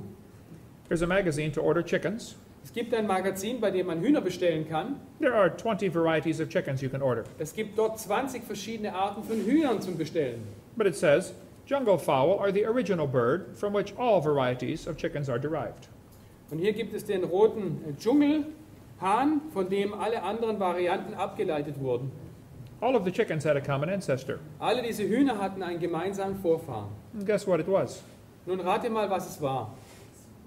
A chicken. Ein Huhn. There are 8 kinds of bears in the world. Es gibt 8 verschiedene Bärenarten in der Welt. They might have had a common ancestor. Und sie haben wahrscheinlich einen gemeinsamen Vorfahren. A bear. Ein Bär. Broccoli, cauliflower, and cabbage all came from a common root. Brokkoli, Spinat und Cauliflower, weiß ich nicht was. Hä? Wie? Blumenkohl haben alle einen gemeinsamen Vorfahren. It was a plant. Das war eine Pflanze. That's not evolution. Das ist nicht Evolution. This is an English walnut tree grafted onto the stump of a black walnut tree. Und hier gibt es einen Walnussbaum, der auf den Stamm eines schwarzen Walnussbaums aufgepfropft wurde. There are millions of these in California. Es gibt Millionen von diesen in Kalifornien. The English walnut tree has better fruit, better nuts, Der englische Walnussbaum liefert bessere Nüsse, but the root system rots easily. aber das Wurzelsystem verfault sehr schnell. The black walnut root system is very good, Und das Wurzelsystem des schwarzen Walnussbaums ist sehr gut, but the nut is hard to crack and does not taste as good. aber die Nuss ist sehr schwer zu knacken und schmeckt auch nicht besonders gut. So they graft them together. So haben sie sich einfach zusammengepfropft. That's because they are the same kind. Das geht deswegen, weil sie von derselben Art sind. You could never grow this tree on the back of a turtle. Und du kriegst diesen Baum nie zum Wachsen auf dem Rücken einer Schildkröte. The Bible says they bring forth after their kind. Die Bibel sagt, sie bringen ihre Nachfahren vor nach ihrer Art. There are no exceptions to that. Und es gibt keine Ausnahmen für diese Regel. God said that 10 times in the first chapter. Im ersten Kapitel in der Bibel sagt Gott das 10-mal. I think he wants us to get the message. Ich denke, To get this message, to understand the meaning. okay, ich möchte, dass ihr das wirklich versteht. James Hutton wrote a book and made people doubt the earth was 6,000 years old. Ein Mann namens Hutton schrieb ein Buch und dadurch zweifelten Menschen die Tatsache an, dass die Erde 6000 Jahre alt ist. Charles Lyell wrote a book and made people doubt the flood. Charles Lyell schrieb ein Buch und ließ Menschen an der Sintflut zweifeln. Charles Darwin wrote a book and made people doubt the Creator. Charles Darwin schrieb ein Buch und ließ die Menschen am Schöpfer zweifeln. And those same 3 teachings are still in textbooks today. Und alle 3 dieser falschen Lehren stehen immer noch in den Schulbüchern heutzutage. We are still teaching students the earth is millions of years old. Wir bringen Schülern immer noch bei, die Erde ist Millionen von Jahren alt. We are still teaching them this uniformitarian idea. Und wir bringen ihnen immer noch diese uniformitarianistische Idee, dass die Gegenwart der Schlüssel zur Vergangenheit ist. That is what Lyell taught. Das ist, was Lyell lehrte. And we're still teaching them we got here by evolution. Und wir lehren ihnen, die Kinder, immer noch, dass wir hier sind ohne Gott. That is what Charles Darwin Und taught. das ist, was Charles Darwin lehrte. Hitler said, let me control the textbooks, I will control the state. Hitler sagte, lass mich die Lehrbücher oder Schulbücher kontrollieren und ich werde den Staat kontrollieren. Professor Wilson from Alabama said he was a born-again Christian. Professor Wilson aus Alabama sagte, ich bin ein wiedergeborener Christ. Go ahead and read this in German. Als ich 15 war, trat ich in der südlichen Baptistenkirche ein, mit großem Eifer und Interesse an der Religion der Fundamentalisten. Ich trat mit 17 aus, als ich an die Universität von Alabama kam und von der Evolutionstheorie hörte. His first year in college destroyed his faith in the Bible. Das erste Jahr im College zerstörte seinen Glauben an die Bibel. This happens to millions of students. Und das passiert Millionen von Schülern. Scott wrote me a letter. Scott schrieb mir einen Brief. He said, no, you can read this in German here. Dr. Hovind, bis ich ins College ging, war mein Glaube an Gott gesund, aber mein Geschichtsunterricht am College hat dazu geführt, dass dieser Glaube zerstört wurde. Ich fing an, die Bibel, Gottes Wort, anzuzweifeln. Ich fing sogar an, daran zu zweifeln, dass Jesus wirklich Gottes Sohn ist und für meine Sünden starb und auferstand. Mein bester Freund zeigte mir ihre Videos und was ich sah, erfüllte mich mit Ehrfurcht. Alles, was ich dachte, über das Leben zu wissen, änderte sich. His college history class almost destroyed his faith. Der Geschichtsunterricht in seinem College zerstörte fast seinen Glauben. This happens every day. Das passiert jeden Tag. 75% of children raised in Christian homes who go to public school reject the Christian faith after 1 year of college. 75 aller Kinder aus christlichen Elternhäusern, die öffentliche Schulen besuchen, werden einfach in ihrem Glauben verzweifeln im ersten Jahr. I think the creation ministry is the greatest ministry in the world today. Und ich denke, der Schöpfungsdienst ist der größte Dienst heutzutage in der Welt. This is the message this world needs. Das ist die Botschaft, die diese Welt braucht. There are two great sermons in the book of Acts. Es gibt in Apostelgeschichte 2 große Predigten. In Acts chapter 2, Peter was preaching to the Jews. In Apostelgeschichte 2 predigt Petrus den Juden He quoted many scriptures. und er zitierte sehr viele Bibelstellen. The Jews are familiar with scriptures. Und die Juden waren sehr vertraut mit der Bibel. That is how you must reach them. Und deswegen muss man sie auf diese Art erreichen. In Acts chapter 17, Und im nächsten Kapitel 17 Paul was preaching on Mars Hill. predigte Paul auf dem Marshügel in Athen. He did not quote one scripture. Aber er hat nicht eine einzige Bibelstelle zitiert. An entire sermon with no Bible verses. In der ganzen Predigt gab es keine Bibelstellen. He said, I want to talk to you about the unknown God. Er sagte zu den Athenern, ich möchte mit euch über den unbekannten Gott reden. He said, God that made the world. Er sagte, Gott, der die Welt gemacht hat. He started with creation. Er fing an mit der Schöpfung. I think we need to reach people starting with the creation message. Wenn du Leute erreichen willst, dann musst du mit der Schöpfungsgeschichte anfangen. If God is the creator, Wenn Gott der Schöpfer ist, he is the owner. dann gehört ihm die Schöpfung auch. Our job is to find out what he wants Und wir sollen herausfinden, was er möchte. and do what he says. Und einfach tun, was er sagt. He owns this place. Ihm gehört dieser Ort. He makes the rules, Er macht die Regeln, whether you like it or not. ob du das magst oder nicht. There are some people who don't like God telling them what to do. Es gibt Leute, die mögen es nicht, dass Gott ihnen vorschreibt, was sie tun sollen. Satan warned us, or the Bible warned us these people would come. Und die Bibel hat uns vor diesen Leuten gewarnt. Paul said to Timothy, be careful about science that is falsely so called. Und die Bibel sagt hier, O Timotheus, bewahre das dir anvertraute Gut, indem du ungöttlichen und eitlen Reden und Widersprüchen der fälschlich sogenannten Wissenschaft vermeidest. Evolution is not science. Evolution ist nicht Wissenschaft. It's a religion. Es ist eine Religion. It's a substitute for Christianity. Es ist ein Ersatz für das Christentum. There are probably thousands of people within a few miles of here who believe in evolution. Und es gibt im Umkreis von vielen tausenden Kilometern Leute, die an Evolution glauben. Everyone thinks the mission field is across the ocean. Und jeder denkt, das Missionsfeld ist irgendwo hinter dem Ozean. No, it's across the street. Nein, es ist über der Straße. There's somebody you can reach with the creation Und story. es gibt jemanden, den du mit der Schöpfungsgeschichte erreichen kannst. We have found that spreading the message of creation is a great evangelistic tool. Und wir haben herausgefunden, wenn man die Schöpfungsgeschichte verbreitet, hat man ein sehr gutes evangelistisches Werkzeug. And you could get involved in this. Und du kannst hier auch mitmachen. You say, oh, I don't understand carbon dating. Oh nein, ich habe keine Ahnung von C14-Methode. Okay, then help the 10-year-olds understand creation. Okay, egal, dann hilft den 10-Jährigen, die Schöpfung zu verstehen. They never ask about carbon dating. Sie stellen nie Fragen über C14-Methode. Everybody can reach somebody. Jeder kann irgendjemand erreichen. There's somebody who will listen to you today. Und es wird irgendjemand geben, der auch heute zuhört. You can get our materials and make copies. Und du kannst unser Material bekommen und es kopieren. People will sit home and watch a video that you will never get to come to church. Und Leute werden ein Video angucken zu Hause, aber das sind genau die Leute, die nie in die Gemeinde kommen würden. Especially men. Vor allem Männer. If they're sitting at home holding the remote, Und wenn die Männer zu Hause sitzen, ihre Fernbedienung halten, this feeling of power surges through their body. und durchströmt sie ein Gefühl der Macht. How many know what I'm talking about? Wie viele wissen, was das bedeutet? Yes! Give them a videotape to watch. Gib ihnen ein Video, das sie anschauen können. It is amazing how many will get saved. Es ist wirklich erstaunlich, wie viele Leute gerettet werden. If you're here today and you're not sure you're a Christian, Wenn du heute hier bist und du weißt nicht sicher, ob du ein Christ bist, then what are you waiting for? auf was wartest du? You need to think about this. Du solltest darüber nachdenken. You'll be dead for a long time. Du wirst eine lange Zeit tot sein You could die today. und du kannst heute sterben. Have you seen the way they drive in your country? Hast du gesehen, wie sie in deinem Lande fahren? I'm going to die someday. Ich werde eines Tages sterben. I'm going to try to make it the last thing I do, Und ich versuche, dass es das Letzte ist, was ich tue. but it's going to happen. Aber es wird passieren. It's going to happen to you too. Und dir wird es auch passieren. And you will be dead for a long time. Und du wirst eine lange Zeit tot sein. Make sure you're going to the right place. Und mach einfach sicher, stelle sicher, dass du an den richtigen Ort kommst. This evolution theory is only supported by lies. Diese Evolutionstheorie wird nur durch Lügen unterstützt. In the next session, we will cover many more lies in the textbook. Und in der nächsten Lektion werden wir weitere Lügen betrachten. Go home and call someone and bring them with you to the seminar. Wenn du nach Hause gehst, ruf jemanden an und bring ihn mit zu diesem Seminar. And we will see you this afternoon.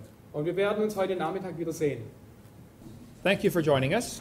Schön, dass ihr heute hier bei uns seid. My name is Ken Hovind.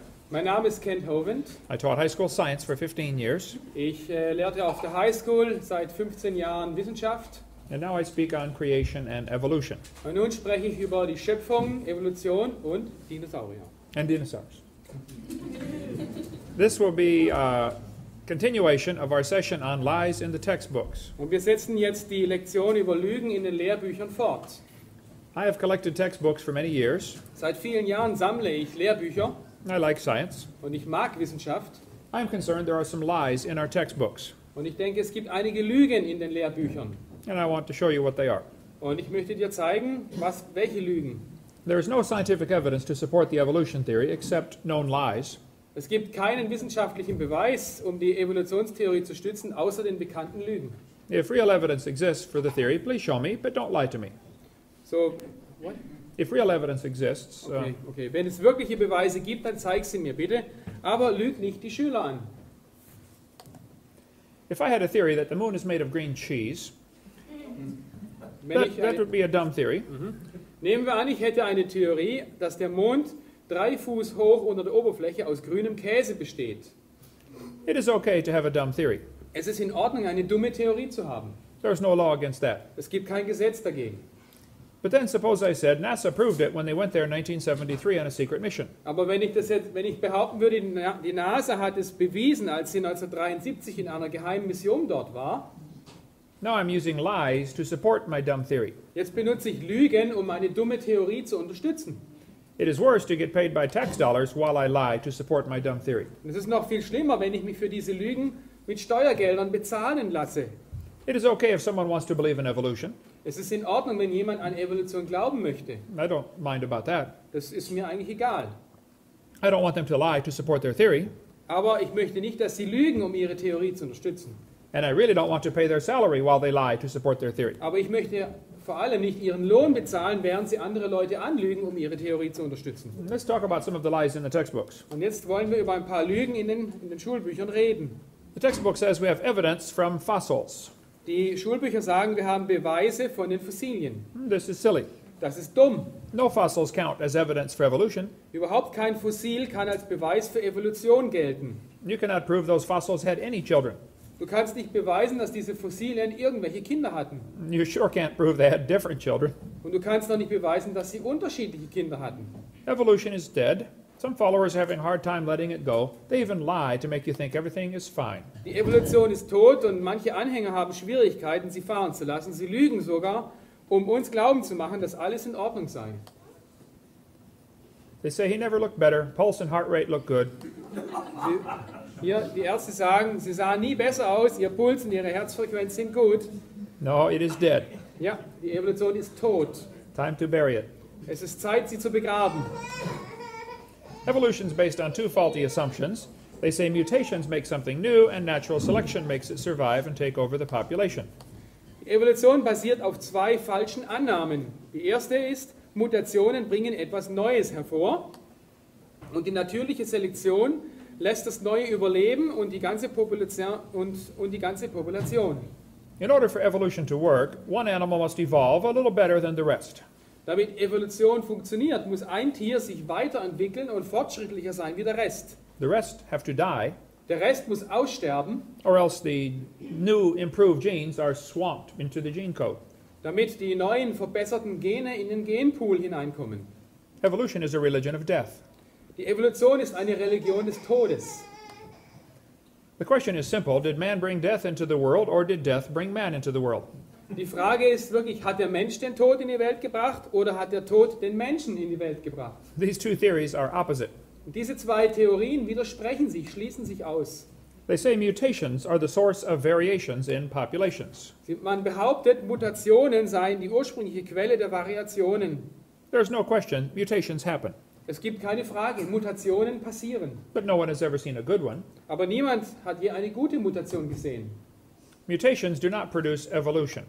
Mutationen bringen keine Evolution hervor. They only degrade the gene code. Mutationen verringern den genetischen Code oder beschädigen ihn. Here's a mutated bull. He has 5 legs. Wir haben hier einen mutierten Bullen mit 5 Beinen. There's no new information added. Es wurde keine neue Information hinzugefügt, It's a scrambling of existing information. sondern hier wurden existierende Informationen durcheinander gebracht. The bull already has information on how to make a leg. In dem Bullen war die Information vorhanden, wie ein Bein entstehen muss. It just made one in the wrong place. Es entstand eben ein Bein am falschen Platz. Here's a short-legged sheep. Hier gibt es ein kurzbeiniges Schaf. There's no new information added. Es wurde keine neue Information hier zugefügt. It's a loss of information. Hier wurde Information verloren. And he is the first one the wolf is going to catch. Und dieses Schaf ist das erste, was der Wolf erwischt. Here's a 2-headed turtle. Hier eine zweiköpfige Schildkröte. That is mutant, Das ist ein Mutant, not ninja. kein Ninja. You have ninja turtles in... Ja, ja. Yeah. Ja, ja. He is going to freeze first winter. He's Yeah. going to freeze first winter Okay, der wird als erstes im Winter erfrieren. because no one makes a double-neck turtleneck sweater. Weil niemand stellt Pullover her mit 2 Hälsen. It's 5 heads and 2 heads. Yeah, okay. His throat. You can scramble up letters of a word and get many different words. Du kannst die Buchstaben eines Wortes durcheinander mischen und du kriegst verschiedene andere Wörter. But that does not create new letters. Aber es wird keine neuen Buchstaben schaffen. Scrambling up letters from the word Christmas will never get you Xerox, zebra, or queen. Also wenn du Weihnachten oder das englische Wort Christmas durcheinander schüttelst, dann kriegst du Christ, Ramshead, Hit und so weiter, aber nicht Xerox, Zebra oder Queen. This textbook shows a mutated fly. In diesem Schulbuch wird eine mutierte Fliege gezeigt. It says normal fruit flies have 2 wings. This mutant has 4. This rare mutation, like most mutations, is harmful. Beneficial mutations are the raw material for natural selection. So, diese Fruchtfliege hätte normalerweise 2 Flügel, dieser Mutant hat aber 4. Diese seltene Mutation ist wie viele andere schädlich. Vorteilhafte Mutationen sind das Rohmaterial für natürliche Selektion. Why don't they give an example of a beneficial mutation? Warum zeigen Sie uns kein Beispiel von einer vorteilhaften Mutation? They told us about good mutations, Sie erzählen uns von guten Mutationen, but they didn't show us one. aber sie zeigen uns keine einzige. Do you know why? Weißt du warum? Nobody has ever seen one. Niemand hat jemals eine gute Mutation gesehen. One professor said, Hovind, you are lying. Und ein Professor sagte einmal zu mir, Herr Hovind, Sie lügen ja. He said, I know a good mutation. Ich kenne eine gute Mutation. He said, people in Africa that have sickle cell anemia are less likely to get malaria. Und zwar Leute in Afrika, die die sogenannte Sichelzellenanämie haben, die können keine Malaria bekommen. I said, that is intelligent. Und ich sagte, oh, das ist intelligent. That's like saying if you cut off your legs, you cannot get athlete's foot. Athlete's foot, the disease of fungus of the toes. Ah, okay. Wenn du dein Bein abschneidest, wirst du nie Fußpilz kriegen. Neither one is beneficial. Und keines von beiden ist vorteilhaft. They say evolution and natural selection go together. Sie sagen, Evolution und natürliche Auswahl geht zusammen. Natural selection selects, it does not create. Natürliche Auswahl selektiert oder sondert aus, aber sie schafft nichts Neues. Christians agree with natural selection. Und die Christen sind mit natürlicher Selektion einverstanden. We thought of it first. Wir haben als Erste daran gedacht. But it only selects, it does not create anything. Aber dieser Prozess schafft nichts Neues, sondern wählt nur etwas aus. Everyone understands natural selection cannot create things. Jeder versteht, dass natürliche Selektion nicht schöpferisch ist. We could talk a long time about this. Darüber können wir noch sehr lange reden. Everyone agrees natural selection works, Wir wissen alle, natürliche Selektion läuft ab, but it cannot create anything. aber sie kann nichts schaffen. When they tell the kids natural selection causes evolution, this is a lie. Und wenn man den Kindern erzählt, natürliche Selektion verursacht die Evolution, dann ist das eine Lüge. I will show you. Ich zeige euch das. If you worked in a factory that made cars, Wenn du in einer Firma arbeitest, die Autos herstellt, and your job was to select the good ones to go through and the bad ones to be rejected, und du bist in der Qualitätssicherung und musst die Guten aussondern und die Schlechten wegtun, how long would it take this process to change the car to an airplane? wie lange würde es dauern, mit diesem Prozess das Auto zu einem Flugzeug umzuwandeln? You say, you don't understand. Du würdest zu mir sagen, ich glaube, du verstehst da was falsch. The quality control cannot change the car to something else. Die Qualitätskontrolle kann das Auto nicht zu etwas anderem ändern. No, I do understand. So, ich verstehe das schon. Natural selection cannot create anything. Natürliche Auswahl kann nichts Neues schaffen. It can only make sure you have a good species. Es kann nur dafür sorgen, dass du eine gute Art hast. It will not change it to something else. Aber es wird es nicht zu etwas anderem umändern. The textbook says they counted the moths on the trees. Im Schulbuch wird von diesen Motten auf den Bäumen, auf der Rinde erzählt. They said it was 95% light-colored moths and 5% black. Am Anfang waren 95% helle Motten und nur 5% dunkle Motten.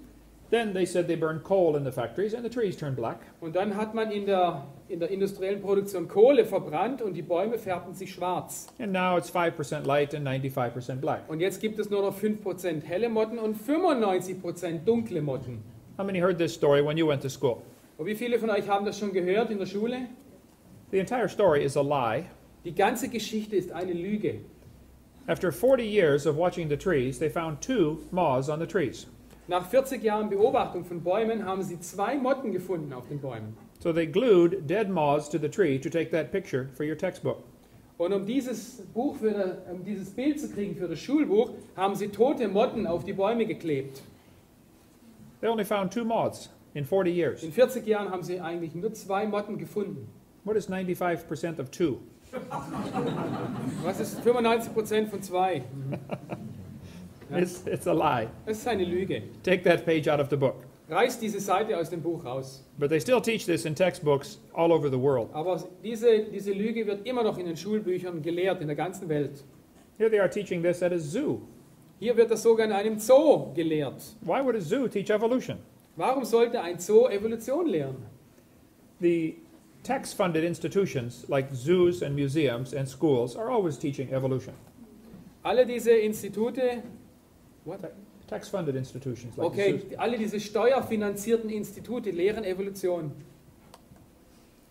This is a good book for more information on the peppered moth story. Hier gibt es ein gutes Buch, hier kriegt man mehr Informationen über diese Mottengeschichte. They talk about survival of the fittest, but this does not explain arrival of the fittest. Okay, man sagt immer, der Stärkste überlebt, aber das erklärt nicht das Erscheinen des am besten Angepassten. And survival of the fittest is a tautology, a sentence that means nothing. Okay, und dieser Satz, der Stärkere überlebt, ist ein Satz ohne jegliche Bedeutung. If you ask them, why did it survive? Wenn du fragst, warum hat es überlebt? They'd say, because it's the fittest. Weil es am besten angepasst ist. Well, how do you know it's the fittest? Ja, aber woher weißt du, dass es das am besten angepasste ist? Because it survived. Weil es überlebte. How else can you tell? So, was anderes kannst du sagen? Circular reasoning.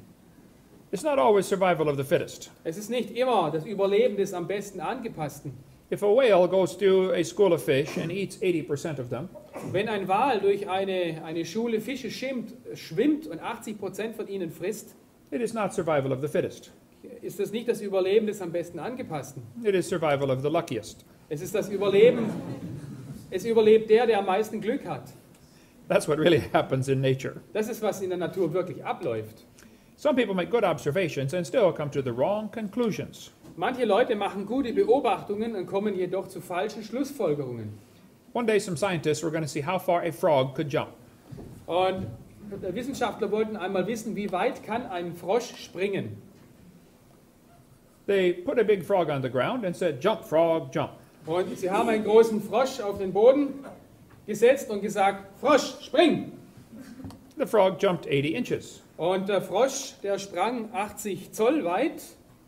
They brought him back and cut off one leg Sie haben ihn zurückgeholt und einen Fuß abgeschnitten and said, "Jump, frog, jump." und gesagt, Frosch, spring, spring. He jumped 70 inches. Und er sprang 70 Zoll. They brought him back, cut off another leg, Sie haben ihn zurückgeholt, noch ein Bein abgeschnitten and said, jump, frog, jump. und gesagt, Frosch, spring, spring. He jumped 60 inches. Und er sprang 60 Zoll weit. They brought him back, cut off another leg, Sie haben ihn zurückgeholt, noch einen Fuß abgeschnitten and said, jump, frog, jump. und gesagt, Frosch, spring, spring. He jumped 50 inches. Und er sprang 50 Zoll weit. They brought him back, cut off his last leg, Und sie holten ihn zurück und schnitten sein letztes Bein ab and said, jump, frog, und jump. sagten, Frosch, spring, spring. They expected he might go maybe 40. Sie haben 50 Zoll erwartet, Actual jump was 0. aber er sprang überhaupt nicht mehr. The frog did not move. So, der Frosch hat sich nicht bewegt. They yelled louder, jump, frog, jump. Sie haben lauter geschrien, Frosch, spring, spring, spring. The frog did not move. Aber der Frosch bewegte sich nicht. The scientists were confused. Und die Wissenschaftler waren wirklich verwirrt. They tried the experiment again. Sie haben das Experiment wiederholt New frog. mit einem neuen Frosch They got the same results. und sie kamen zum selben Ergebnis. So the scientists looked at their data. So, die Wissenschaftler haben dann ihre Daten angeschaut. They said, the frog jumped less as the legs were removed. Der Frosch springt immer weniger weit, je mehr Beine entfernt werden. They said, but we must conclude that a frog with no legs goes deaf. So, deswegen müssen wir schließen, ein Frosch ohne Beine ist taub.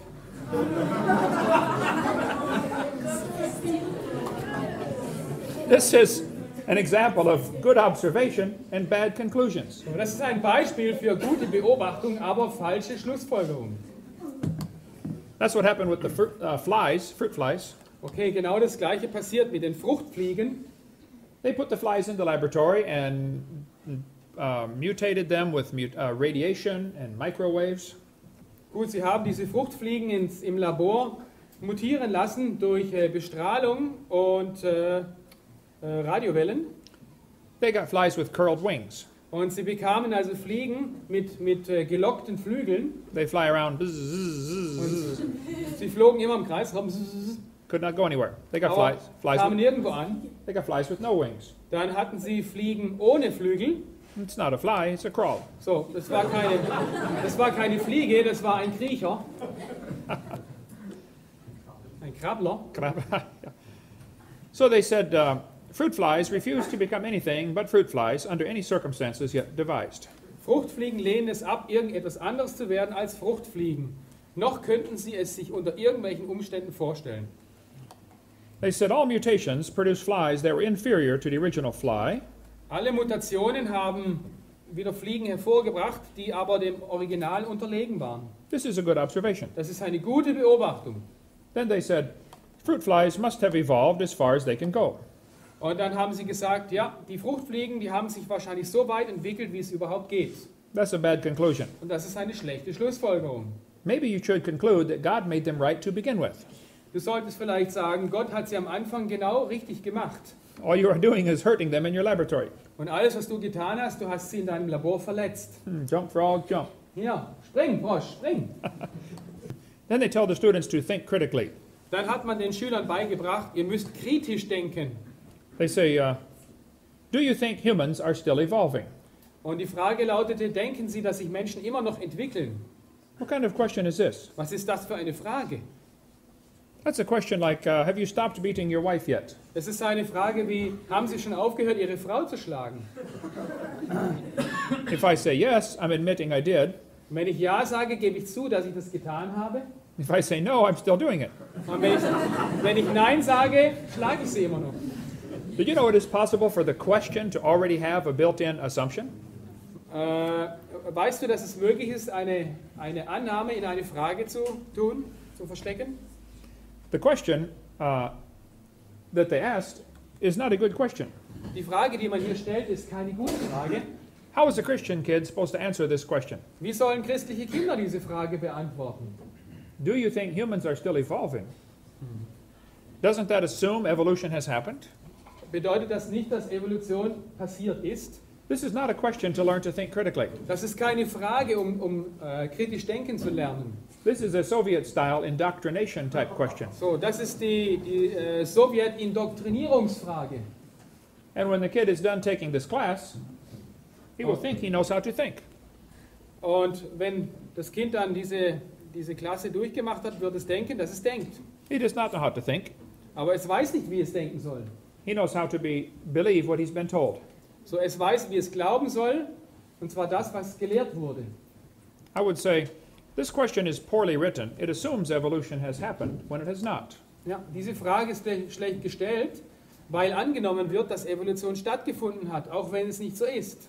It's like asking the question, why are elephants orange? Das ist wie die Frage, warum sind Elefanten orange? That's a hard question. Das ist echt eine harte Frage. They're not orange. Aber sie sind nicht orange. Yeah. They say we have evidence from structure. Wir haben Beweise aus Strukturen für die Evolution. This is called the homology argument. Okay, das ist das homologische Argument. They say the human has 2 bones in his wrist, Sie sagen, der Mensch hat in seinem Unterarm 2 Knochen and the whale has 2 bones in his flipper. und der Wal hat 2 Knochen in seiner Flosse. That proves we're related. So, das bedeutet, wir sind miteinander verwandt. That's what they teach the kids. Das ist, was man den Kindern beibringt. They say these homologous structures provide evidence that these animals evolved from a common ancestor.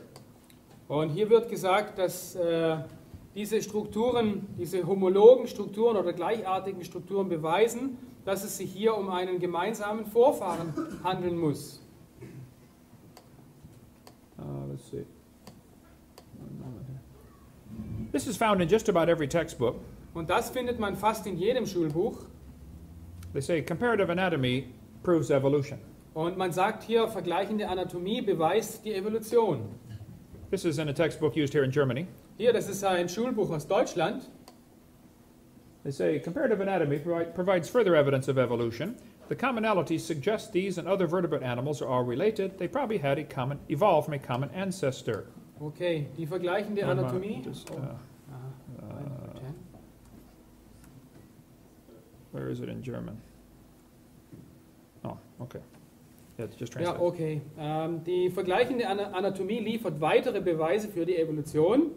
Und unten, dass diese Gleichartigkeit oder Homologie sagt, dass diese und andere Wirbeltiere miteinander verwandt sind. Sie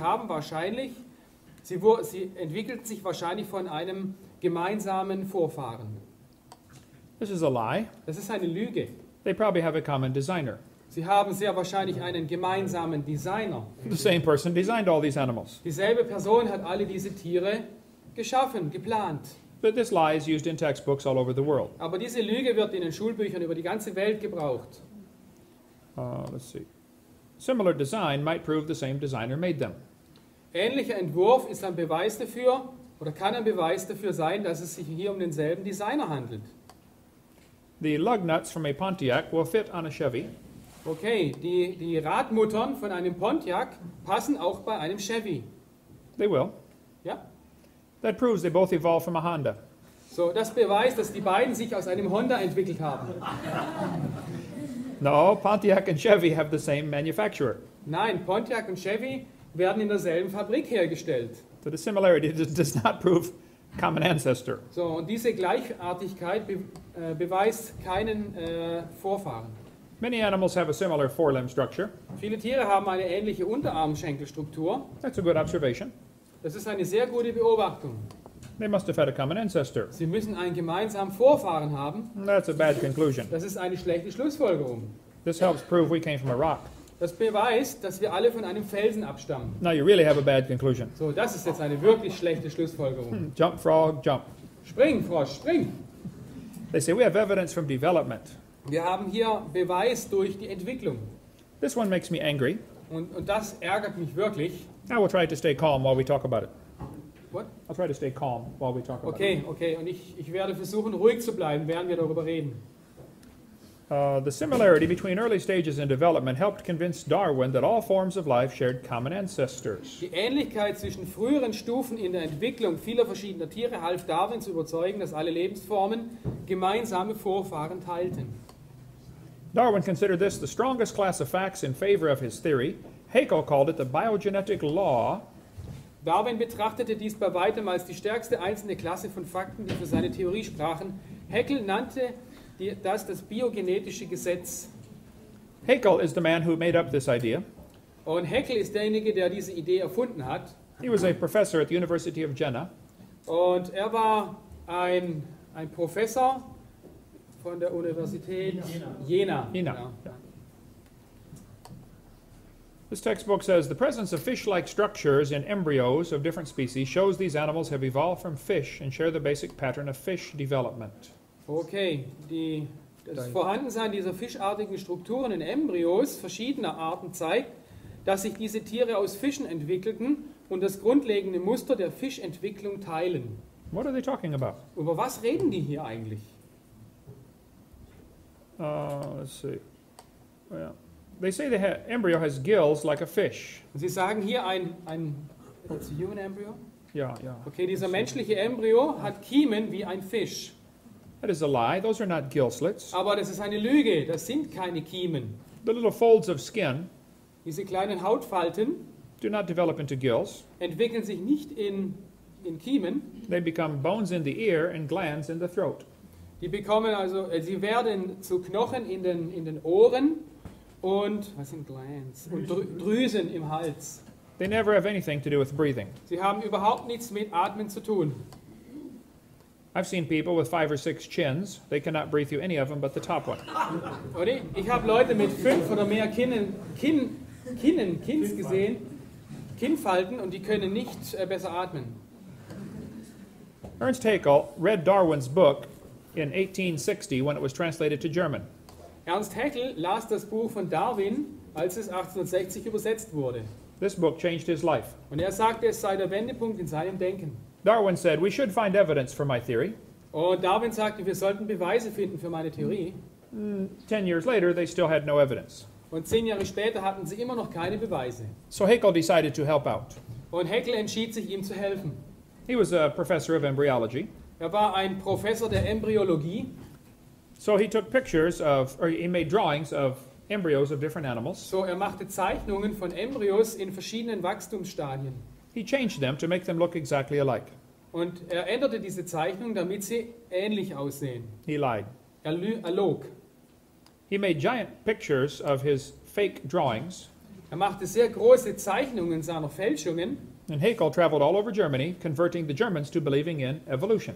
Und Haeckel reiste durch ganz Deutschland und versuchte die Leute von Evolution zu überzeugen. He said, you can see these animals go through the stage of fish and then amphibian and then reptile. Und du kannst sehen, wie diese Embryos hier durch die verschiedenen Stadien gehen. Erst ein Fisch, dann ein Amphibium und dann ein Reptil.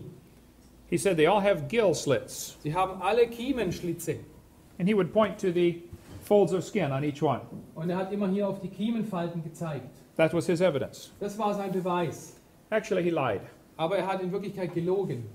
These are the drawings he made. Underneath are actual photographs. Okay, oben sind die Zeichnungen von Haeckel und unten sind wirkliche, echte Fotos. Either he's a very bad artist or he's a liar. Entweder ist er ein sehr schlechter Künstler oder er ist ein Lügner. His own university held a trial. Und seine eigene Universität hielt einen Prozess. 6 other professors found him guilty of fraud. 6 andere Professoren fanden ihn schuldig des Betruges. At the trial, he said, I should feel condemned, except hundreds of the best observers lie under the same charge. Und er sagte, ich müsste mich äußerst verdammt fühlen, wenn nicht Hunderte der besten Beobachter und Biologen desselben Vergehens schuldig wären. He said, everybody else lies, so it's okay if I lie. Jeder andere lügt, deswegen ist es okay, wenn ich lüge. That's his evidence. Das sind seine Beweise. He called it the biogenetic law. Er nannte es das biogenetische Gesetz. Every professor today knows this biogenetic law has been proven wrong. Und jeder Professor heute weiß, dass dieses Gesetz als falsch bewiesen wurde. But they are still teaching it in the textbooks. Aber dieses Gesetz ist immer noch in den Schulbüchern. It's been proven wrong since 1875. 1874 wurde diese Sache als Fälschung entlarvt. They are still using Haeckel's exact drawings in my town, in Pensacola. Sogar in meiner Stadt in Pensacola werden noch die Originalzeichnungen von Haeckel benutzt. I know it takes a while for textbooks to get up to date. Ich weiß, es dauert eine Weile, bis so ein Schulbuch up to date ist, neuesten Stand. 128 years is long enough. So, aber 120 Jahre ist lang genug. Tear that page out of the book. So, reiß diese Seite raus. I mentioned in a debate one time we should take these pages out of the book, Ich habe einmal in einer Debatte erwähnt, dass man diese Seiten rausreißen sollte. and the professor said, "What are you going to replace this with?" Und der Professor fragte mich, ja, mit was wollen Sie das dann ersetzen? I said, "What do you mean?" Ja, was meinen Sie? He said, "You want to take out 20 pages out of our book. What are you going to replace it with?" Ja, Sie wollen da 20 Seiten aus meinem Buch rausreißen. Mit was wollen Sie diese Seiten ersetzen? I said, "I only want to take lies out of the book. Ja, ich möchte nur die Lügen aus dem Buch rausnehmen. We can shorten the book by 20 pages. Aber wir könnten das Buch dann kürzer machen oder dünner. What you're trying to say is, I'm removing all the evidence for your theory. Was Sie eigentlich sagen ist, ich entferne alle Beweise für Ihre Theorie. And you want me to find more evidence for your theory. Und Sie möchten, dass ich mehr Beweise für Ihre Theorie finde. If you don't have any evidence for your theory, I'm sorry. So, wenn Sie keine Beweise für Ihre Theorie haben, dann tut mir das leid. Get a new theory. So, entwickle eine neue Theorie. That's the way science works. So arbeitet Wissenschaft. There is no evidence for evolution except lies like this. Es gibt keine Beweise für Evolution, außer diese Lügen. They are still teaching this lie in textbooks all over the world.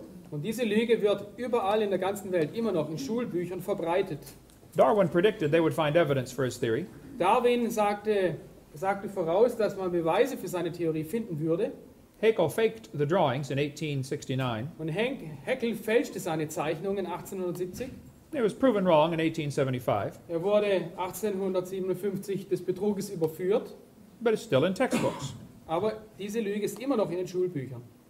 All over the world, it is still in textbooks. Immer noch, überall in der ganzen Welt. Why are they teaching this more than 100 years after it was proven wrong? Warum wird das gelehrt immer noch, mehr als 100 Jahre nachdem es als falsch entlarvt wurde? I have never seen a country that does not teach this. Ich habe noch kein Land gesehen, wo das nicht gelehrt wird. This is a textbook for junior high, 7th, 8th grade. Okay, das ist ein Schulbuch für Siebtklässler. It says the similarities provide evidence that these three animals evolved from a common ancestor. Diese Ähnlichkeiten liefern den Beweis, dass diese drei Tiere sich aus einem gemeinsamen Vorfahren entwickelten. This is a lie. Das ist eine Lüge. Here's a book used here in Germany, Hier, ein Lehrbuch aus Oldenburg. using Haeckel's fake drawings. Und hier sind Haeckels gefälschte Zeichnungen. Proven wrong 128 years ago. Als falsch entlarvt vor 120 Jahren. I think German textbooks should be accurate. Ich habe gedacht, die deutschen Schulbücher sind korrekt.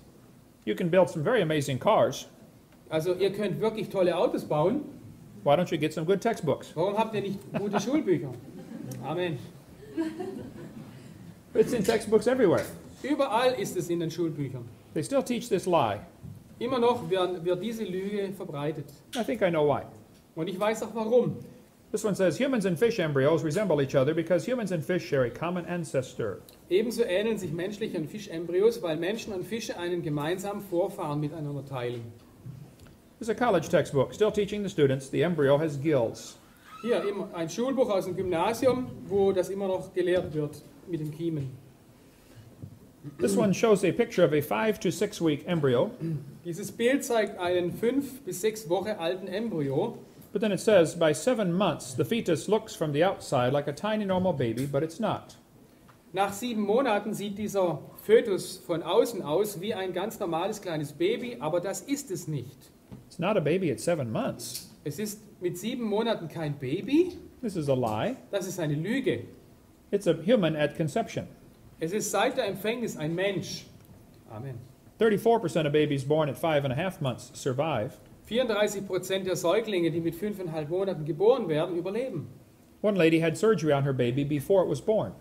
Und eine Frau hatte eine Operation an ihrem Baby, bevor es geboren war. They cut the mother open Sie schnitten die Mutter auf, and cut open the uterus. sie haben die Gebärmutter geöffnet And there's the baby holding the doctor's finger. und hier sieht man das Baby, wie es den Finger des Arztes hält, während der OP. 21 weeks so long. Hier, 21 Wochen alt, 5 Monate, weniger als 5 Monate. Sweet.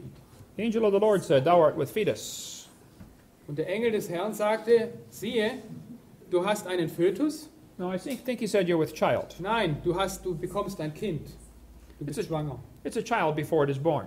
Es ist ein Kind, bevor es geboren ist. There's much more in this book about this topic. In diesem Buch wird mehr über dieses Thema berichtet. Why do they keep this lie in the textbooks? Warum wird diese Lüge in den Schulbüchern bewahrt? That's the only way to justify abortion. Es ist der einzige wissenschaftliche Grund, die Abtreibung zu rechtfertigen. They don't want you to think it's a human yet, it's just a fish. Sie möchten nicht, dass du denkst, es ist ein Mensch, es ist nur ein Fisch. I live in Pensacola, Florida. Ich lebe in Pensacola, Florida. We have had 2 doctors doing abortions that were killed by other people. Wir haben bei uns im Ort 2 Ärzte, die Abtreibungen durchgeführt haben und diese Ärzte wurden getötet. I did not kill any doctors. Ich bringe keine Ärzte um. I did not blow up any clinics, the abortion clinics. Ja, und ich sprenge auch keine Krankenhäuser, wo Abtreibungen gemacht werden, in die Luft. But the doctors were murderers. Aber diese Ärzte waren Mörder. When the first doctor got shot, I was preaching in Fort Lauderdale, Florida. Als der erste Arzt erschossen wurde, predigte ich in Fort Lauderdale in Florida. The next day, I was going to fly home to Pensacola. Und am nächsten Tag wollte ich nach Hause fliegen. Right in front of me on the airplane were 2 ladies from NOW, the National Organization for Wild Women. Und direkt vor mir saßen 2 Frauen von der Nationalen Organisation für wilde Frauen. They were going to march around town with their signs in favor of abortion. Und die laufen durch die Stadt rum mit ihren Schildern und propagieren die Abtreibung. When we got off the plane, I saw on their shirt it had in huge, large letters, "Choice above all." Und als ich aus dem Flugzeug ausstieg, da sah ich auf ihrem T-Shirt diese Aufschrift, Freiheit über alles, Freiheit der Wahl über alles. There are those in our country who would like to extend abortion rights up until the baby is 28 days old. Und es gibt Befürworter dafür, Babys zu töten, sogar wenn sie älter als 28 Tage sind. You have 1 month after it's born to decide if you want to keep it. Can you repeat that? You have 1 month after it's born to decide if you want to keep it. That's what you have, a month after the baby's born to decide if you want to keep it. Okay, du hast einen Monat mehr, dich zu entscheiden, ob du es töten willst. Hier, lasst Abtreibung legal werden. I don't know if the names would translate, but the media always ignores the wishes of the majority.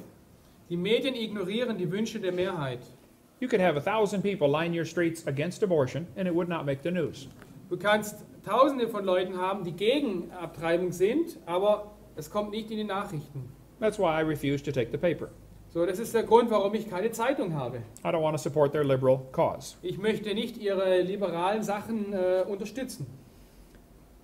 Let's see, we could spend all day on this one. Let's see.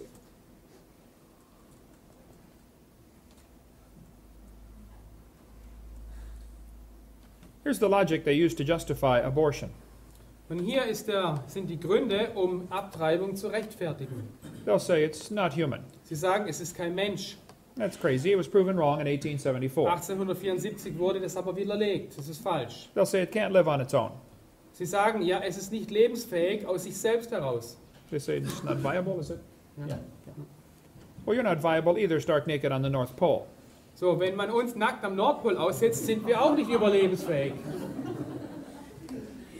I know kids that are 25 that still can't live on their own. They borrow money from dad. Ja, ich kenne Kinder, die sind mit 25 immer noch nicht erwachsen und brauchen Geld vom Vater. Should we shoot them too? Sollen wir sie erschießen? They'll say, the child may be unwanted. Es könnte sein, das Baby ist ein ungewolltes Kind. There are kids already born that are unwanted. So, es werden Kinder geboren, die ungewollt sind. My parents moved 4 times when I was growing up, Und meine Eltern sind seit meiner Geburt 4-mal umgezogen. but I found them every time. Aber ich habe sie immer wieder gefunden. They'll say the baby may be from rape or incest. Oder sie sagen, das Kind entstand durch eine Vergewaltigung. Well, then kill the rapist, not the baby. So, dann töte doch den Vergewaltiger und nicht das Baby. It is illegal to shoot deer at night with spotlights in almost every state. Is it illegal in Germany to shoot deer at night with spotlights? To go hunting? Ich weiß es nicht, maybe. Ja. Yeah. Es ist nahezu in jedem Bundesstaat illegal, Hirsche nachts mit Suchscheinwerfern zu jagen. Man muss den Hirschen eine faire Chance geben. Yeah, you have to give it a fair chance. Ja. Why don't you pass a law in Germany that says when a woman goes for an abortion, they will have a lottery to decide who dies. Wir sollten ein Gesetz haben in Deutschland, wenn eine Frau zur Abtreibungsklinik geht, dann sollte man eine Lottoziehung durchführen. One marble in the lottery will say baby, one for mother, one for father, one for doctor, and one for governor. Und eine Kugel in dieser Auswahl sollte also für das Baby sein, die andere für die Mutter, die andere für den Vater, die andere für den Arzt und die andere für den Gouverneur oder Landespräsidenten. And many for the last president, yeah. Und dann noch eine Kugel für den US-Präsidenten. Oder Let's give the baby a chance. So, wir sollten dem Baby eine Chance geben. Now, if he's not alive, why is he growing? Wenn es nicht lebendig ist, warum wächst es dann? If it's not a human being, what kind of being is he? Ja, wenn es kein menschliches Wesen ist, was für ein Wesen ist es dann? She says, honk if you're pro-choice. It's easy for her to be pro-choice. She's already been born. Sie ist für Abtreibung und das ist natürlich sehr leicht für sie. Sie ist ja schon geboren. Everybody who ever voted for abortion has already been born. So, und jeder, der jemals für Abtreibung gestimmt hat, war schon geboren. They say abortion's legal.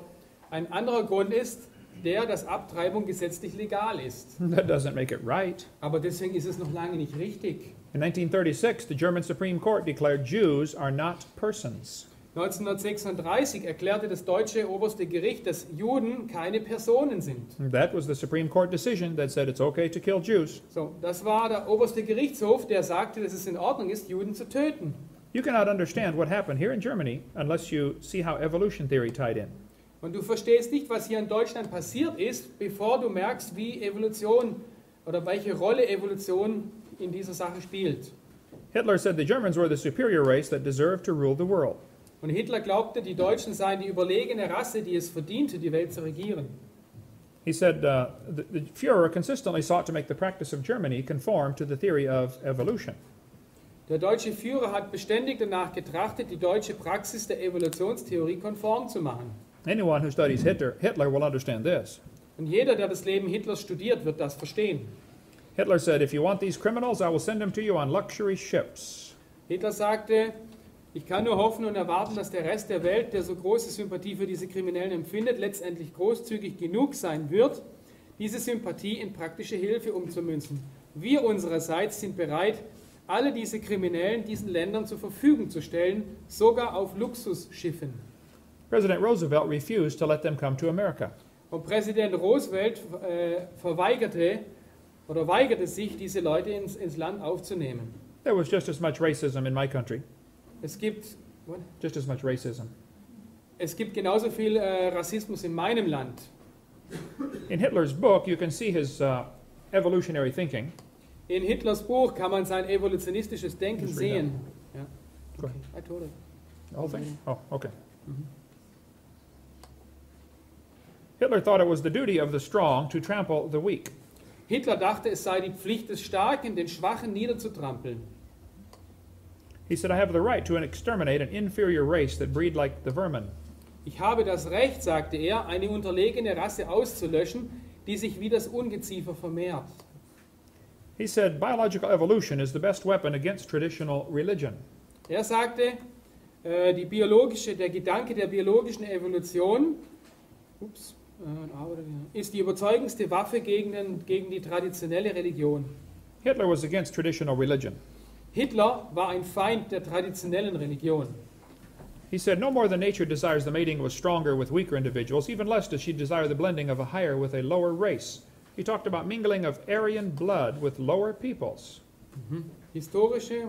So wie die Natur das Paaren der Schwächeren mit den stärkeren Individuen nicht wünscht, genauso wenig wünscht sie das Mischen einer höheren mit einer niedrigeren Rasse. Historische Erfahrung bietet zahllose Beweise davon. Sie zeigt mit erschreckender Klarheit, dass das Resultat mit jedem Mischen arischen Blutes mit dem von niedrigen Völkern das Ende des zivilisierten Volkes war. Who is the Aryan race? Ja, wer ist diese arische Rasse? Hitler thought the blonde-haired, blue-eyed Norwegian were close to pure Aryan. Hitler dachte, dass die nordischen, blonden, blauäugigen der arischen Rasse sehr nahe kommen. Ja, blonde-haired, blue-eyed Norwegian, voor det står det til i dag. Ja. Er ist Norweger, blond und blauäugig. He thought the Germans were mostly Aryan. Er dachte, die Deutschen sind hauptsächlich arisch. The Mediterranean, slightly Aryan. Die Leute am Mittelmeer sind etwas arisch The Slavic races, half Aryan, half ape. und die slawischen Völker seien fast halb Arier und halb Affe Oriental, mostly ape. und die Orientalen seien fast überwiegend Affe. Black Africans, mostly ape. Die Schwarzafrikaner seien überwiegend ein Affe Jews, close to pure ape. und die Juden seien ein reiner Affe. That's the list Hitler was going off of. Und das war die Liste von Hitler, nach der er sich richtete. Hitler killed the Jews to try to speed up the evolution process. Und Hitler brachte die Juden um den evolutionären Prozess zu beschleunigen. He thought he was eliminating the inferiors. Und er dachte, er würde so die Schwächeren ausrotten. If he would have killed all the Jews, guess who would have been next? Und wenn er es geschafft hätte, alle Juden auszurotten, was meinst du, wäre wohl der Nächste gewesen? Hitler hated black people. Hitler hasste die schwarzen Leute. Does anybody know where the Olympics were held in 1936? Weiß jemand, wo die Olympischen Spiele 1936 stattfanden? Right here in Germany. Ja, genau hier in Berlin. Does anybody know who won the most gold medals? Und weiß jemand, wer die meisten Goldmedaillen gewann? Jesse Owens, the black American athlete. Jesse Owens, der schwarze amerikanische Athlet. Hitler was so angry he walked out of the stadium. Hitler war so geärgert, dass er das Stadion verließ. He said, "It's not fair to make my men race against this animal."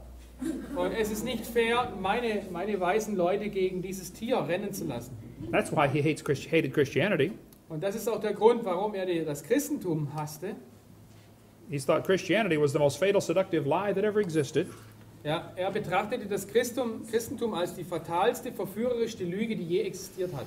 Because Christianity teaches all God hath made of one blood all nations of men to dwell on the earth. Denn die Bibel sagt, er hat aus einem Blut alle Nationen der Menschen gemacht. And if you think you are superior because of the color of your skin, you are wrong. Und wenn du denkst, dass du überlegen bist wegen deiner Hautfarbe, dann liegst du falsch. At the Nuremberg trial, the people said, "We did nothing illegal, we were just obeying orders." Bei den Nürnberger Prozessen sagten die Leute von Hitler, dass sie nur Befehle befolgten und nichts Illegales taten. But they were still found guilty, weren't they? Aber sie wurden trotzdem schuldig gesprochen. There is a higher law than Germany's law. Es gibt ein höheres Gesetz als das deutsche Gesetz. It's God's law. Es ist Gottes Gesetz. My Supreme Court in 1973 said the word person does not include the unborn. Und das oberste Gericht in Amerika sagte, das Wort Person, wie es im 14. Artikel gebraucht wird, enthält nicht die Ungeborenen. Boah. That is the decision that has allowed abortions in America. Und das ist die Entscheidung, die die Abtreibung legalisiert hat. Only 25,000 died in the American Revolution. Im amerikanischen Bürgerkrieg starben Moment, ist nicht in der Revolution, starben 25.000 Leute. During World War II, 400,000 Americans died. Im Zweiten Weltkrieg starben 407.000 Amerikaner. We've now had 40 million die by abortion. Aber jetzt sterben 40 Millionen Leute in den USA durch Abtreibung. 1,000 million worldwide have been Fast killed. 1 Million Menschen weltweit sterben durch Abtreibung. In War 1 Milliarde, ja? Habe ich 1 Million gesagt? Okay, gut, jemand hat aufgepasst. September 11th, 2001, 3,000 Americans were killed by terrorists. Am 11. September 2001 wurden ca. 3.000 Amerikaner von Terroristen getötet. We have spent millions of dollars trying to hunt them down and kill them. Und wir haben Milliarden von Dollar ausgegeben, um diese Terroristen zu jagen und zu töten. But something else happened on September 11th you never hear about. Aber es geschah noch etwas anderes, von dem du nichts gehört hast. That very same day, Am selben Tag 4,500 Americans were killed by abortionists. Am selben Tag wurden ungefähr 4.500 Amerikaner durch Abtreibung getötet. Nobody said a word. Aber niemand hat ein Wort gesagt. We could spend a long time talking about this topic. Aber wir können noch viel Zeit mit diesem Thema verbringen. We better cover this. Margaret Sanger started a group called Planned Parenthood. Margaret Sanger gründete eine Gruppe, die Gruppe der geplanten Elternschaft. She wanted to eliminate the inferior races. Sie wollte die unterlegenen Rassen ausrotten. She thought the blacks, the Jews, and other nationalities were inferior. Sie dachte, dass Leute wie die Orientalen, die Juden und die Schwarzen unterentwickelt seien, minderwertig. She called them human weeds. Is that? Ja, sie nannte sie menschliches Unkraut. Articles for her magazine in America were written by Nazi doctors. Und die Artikel für ihre Sache wurden von Nazi-Ärzten in Zeitschriften geschrieben. Hitler referred to the Jews as a parasite in the body of nations. The abortionist referred to the unborn baby as a parasite in the woman's body. Hitler nannte die Juden ein Parasit im Körper anderer Nationen und die Abtreibungsbefürworter nennen die Babys einen Parasit im Körper der Frau. This is an interesting subject, but we don't have time today. Es ist ein sehr interessantes Thema, aber wir haben nicht genug Zeit heute. The textbooks will tell you that your appendix is vestigial. You don't need it anymore. Okay, die Schulbücher sagen, dass dein Blinddarm ein unnützes Organ sei, das du nicht mehr brauchst. This is a lie. You do need your appendix. Aber das ist eine Lüge. Du brauchst deinen Blinddarm-Appendix. Ja. The appendix is part of your immune system. Der Blinddarm ist ein Organ für dein Immunsystem. If you take it out, you can still live. Wenn man das wegnimmt, kannst du immer noch leben. But you have a much better chance of getting quite a few diseases. Aber du hast eine bessere Chance, Krankheiten zu kriegen.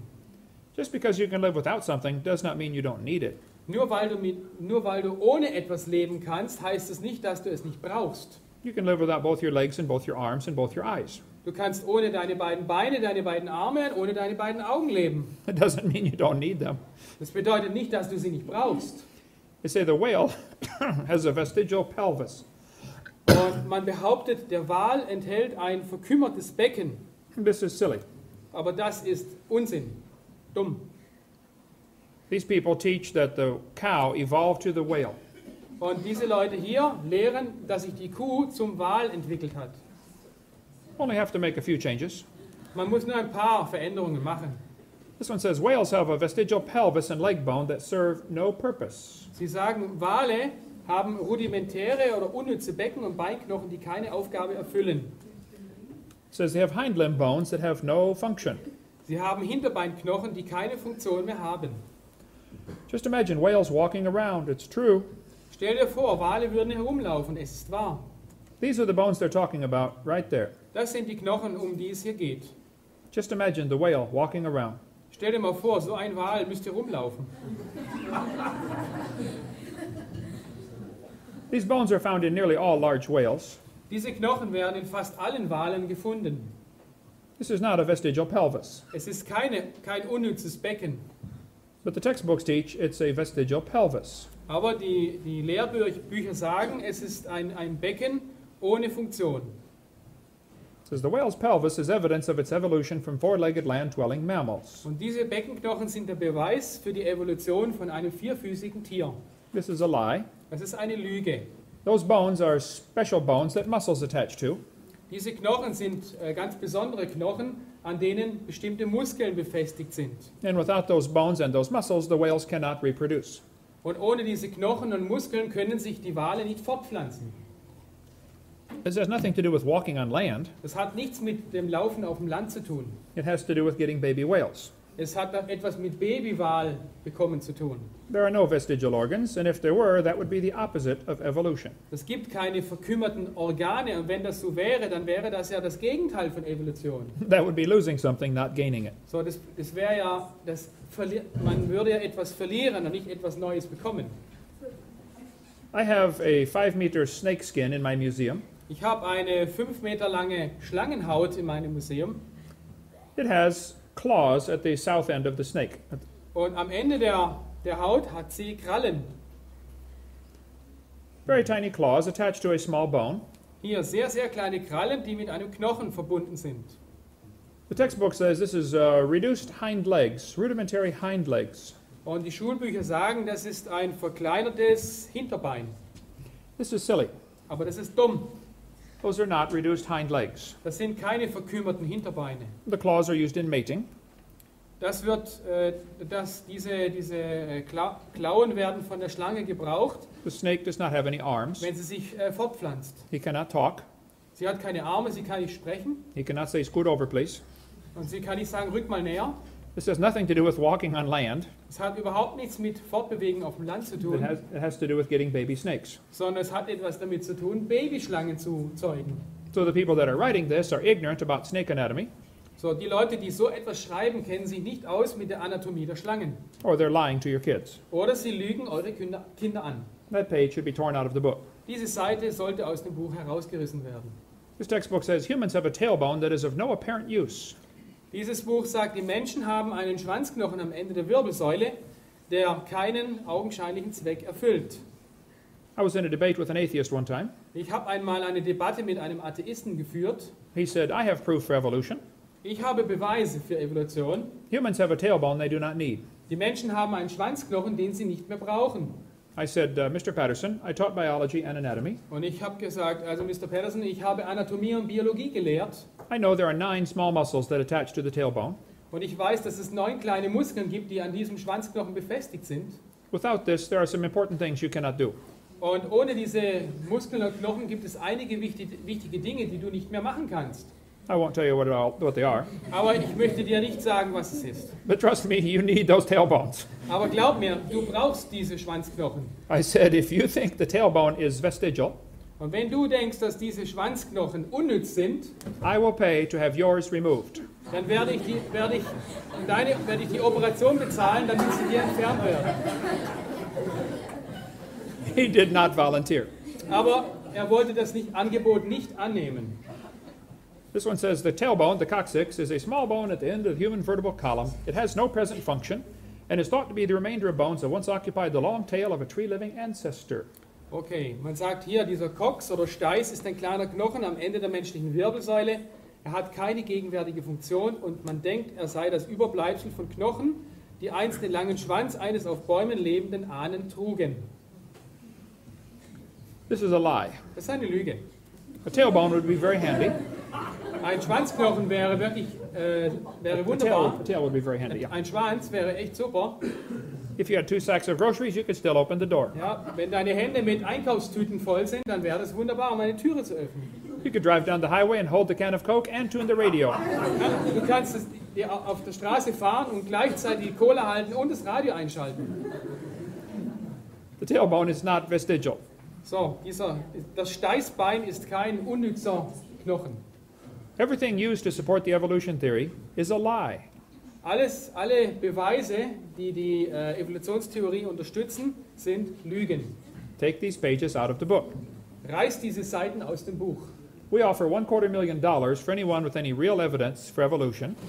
Wir bieten jedem, der einen wirklich wissenschaftlichen Beweis für Evolution liefern kann, 250.000 US-Dollar an.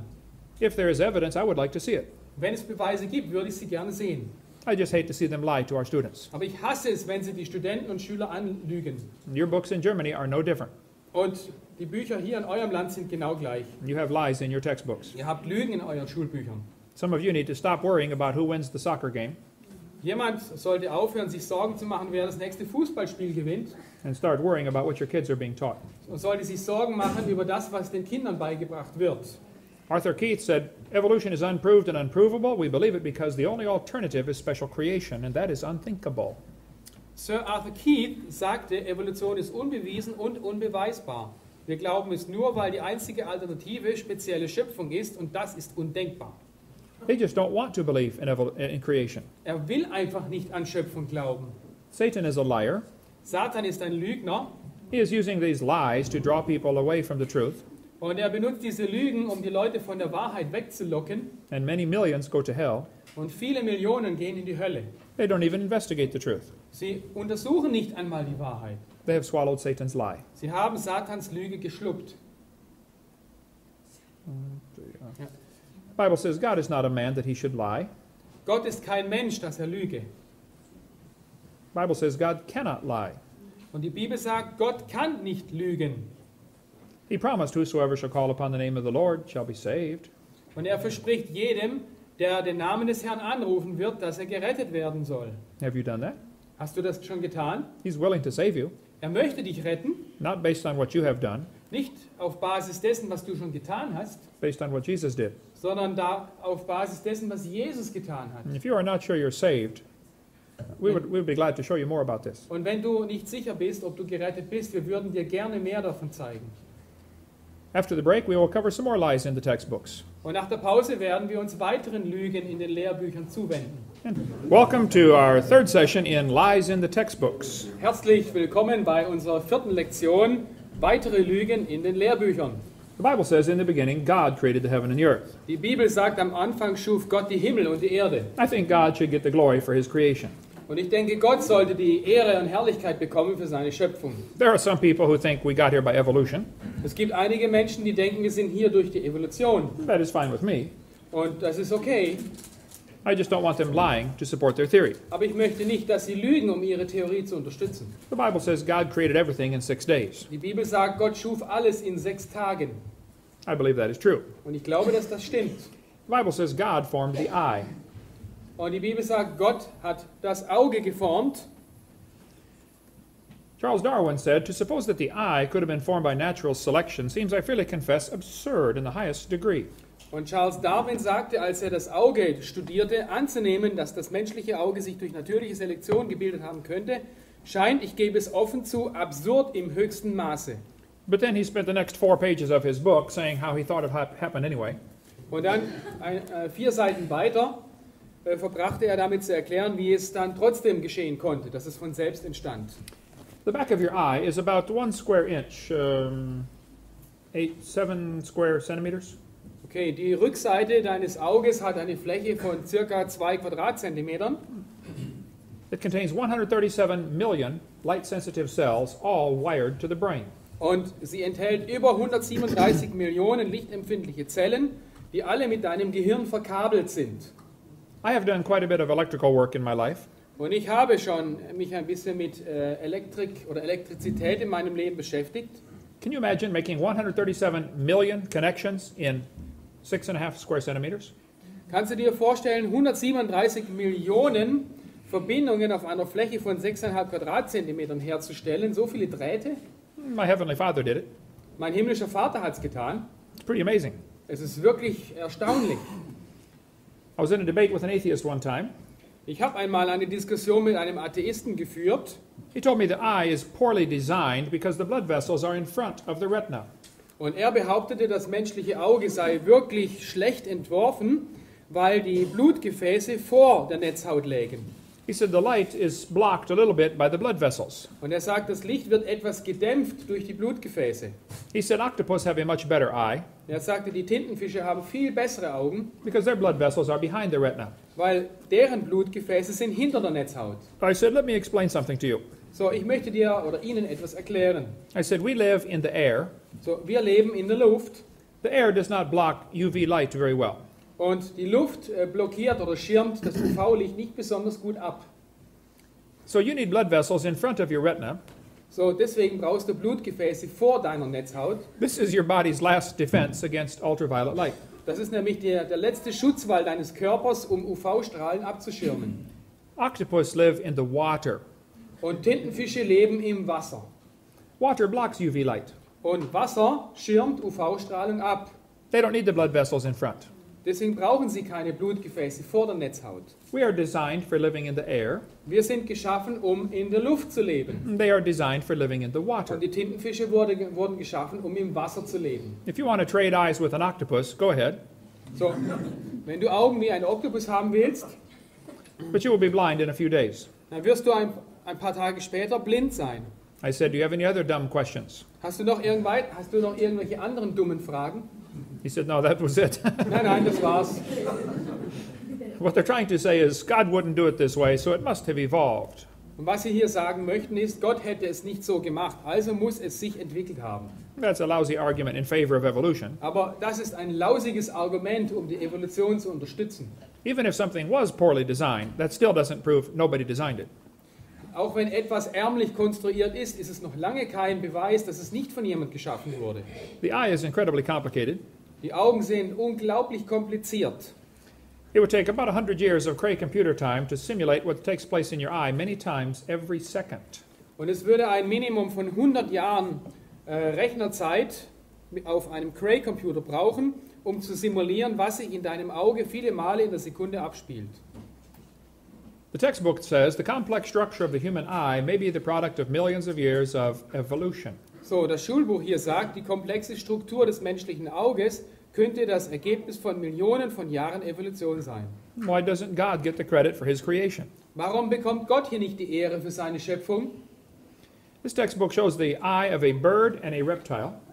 Und dieses Schulbuch zeigt hier das Auge eines Adlers und das Auge eines Reptils. And it says you can better understand how the eye might have evolved if you picture a series of changes during the evolution of the eye. Und dort steht, du kannst besser verstehen, wie sich das Auge entwickelt haben könnte, wenn du dir eine Serie von Veränderungen während der Evolution des Auges vorstellst. Notice you have to imagine how it happened.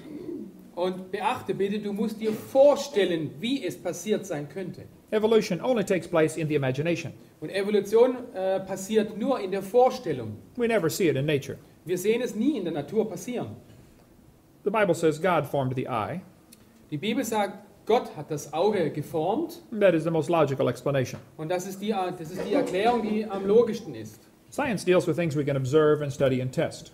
Wissenschaft beschäftigt sich mit Dingen, die man beobachten und überprüfen kann. We never observe or study or test anything about evolution theory. Und wir können nichts über Evolution wissenschaftlich beobachten oder prüfen. And most Americans do not believe it anyway. Und die meisten Amerikaner glauben das sowieso nicht. I think surveys in Germany are even similar to this. Und ich denke, Umfragen in Deutschland würden ein ähnliches Ergebnis geben. If something is designed, it requires a designer. Ein Entwurf erfordert einen Designer. A painting proves there was a painter. Ein Gemälde ist der Beweis dafür, dass es einen Maler gegeben hat. A building is proof there was a builder. Ein Gebäude ist ein Beweis, dass es einen Baumeister gegeben hat. A creation is proof there was a creator. Und die Schöpfung ist der Beweis dafür, dass es einen Schöpfer gibt. Let's see. This is, as far as I know, the world's largest rock group. Und ich glaube, das ist die größte Rockgruppe der Welt. Rock gleich Felsen. Ja? If you know of a larger one, please tell me. Wenn du eine größere Rockgruppe kennst, dann ruf mich bitte an. I like to ask evolutionists this question. Und ich stelle Evolutionisten sehr gern die folgende Frage. I say, do you think there's any way George Washington's face appeared on this rock by chance? Denkst du, dass es irgendeine Möglichkeit gibt, dass das Gesicht von George Washington hier durch Zufall entstand? Was this done by the wind or erosion? Wurde das gemacht entstand dieses Gesicht durch Wind oder Erosion? They will say, no, someone designed it. Und sie sagen, nein, jemand hat das entworfen. I say, that's correct. Und ich habe geantwortet, ja, das ist richtig. Now, do you think George Washington himself, the real person, was designed or happened by chance? Und was glaubst du, George Washington, die eigentliche Person, wurde sie ursprünglich geschaffen oder hat sie sich entwickelt? They will say, he happened by chance. Oh, er ist durch Zufall entstanden. So you don't believe his face could appear on a rock by chance, but you do believe his entire complex body could happen by chance. So, du glaubst also, sein Gesicht entsteht nicht durch Zufall auf einem Felsen, aber sein ganzer komplexer Körper entsteht durch Zufall. I said, I have one question. So, da habe ich eine weitere Frage. Are you dumb in any other area? Bist du blöd in irgendeinem anderen Bereich? The textbooks say plants have adapted to their environment. Die Schulbücher sagen, die Pflanzen haben sich angepasst, haben sich in ihrer Umgebung angepasst, um Stickstoff aufzunehmen. It says gills are an adaptation for living in water. Sie sagen, Kiemen sind eine Anpassung, um im Wasser zu leben. Why don't they say it's a design feature? Warum sagen sie nicht, dass das ein Design-Merkmal ist? And how did the fish live before they adapted the gills? Und wie haben die Fische im Wasser gelebt, bevor sie Kiemen hatten? You see, for millions of years, none of them lived. Und du siehst, Millionen von Jahren haben die Fische nicht gelebt. They all died Sie sind alle gestorben, until they evolved the gills. bis sie irgendwann mal Kiemen entwickelt haben. They don't use the word designed because someone might say, who's the designer?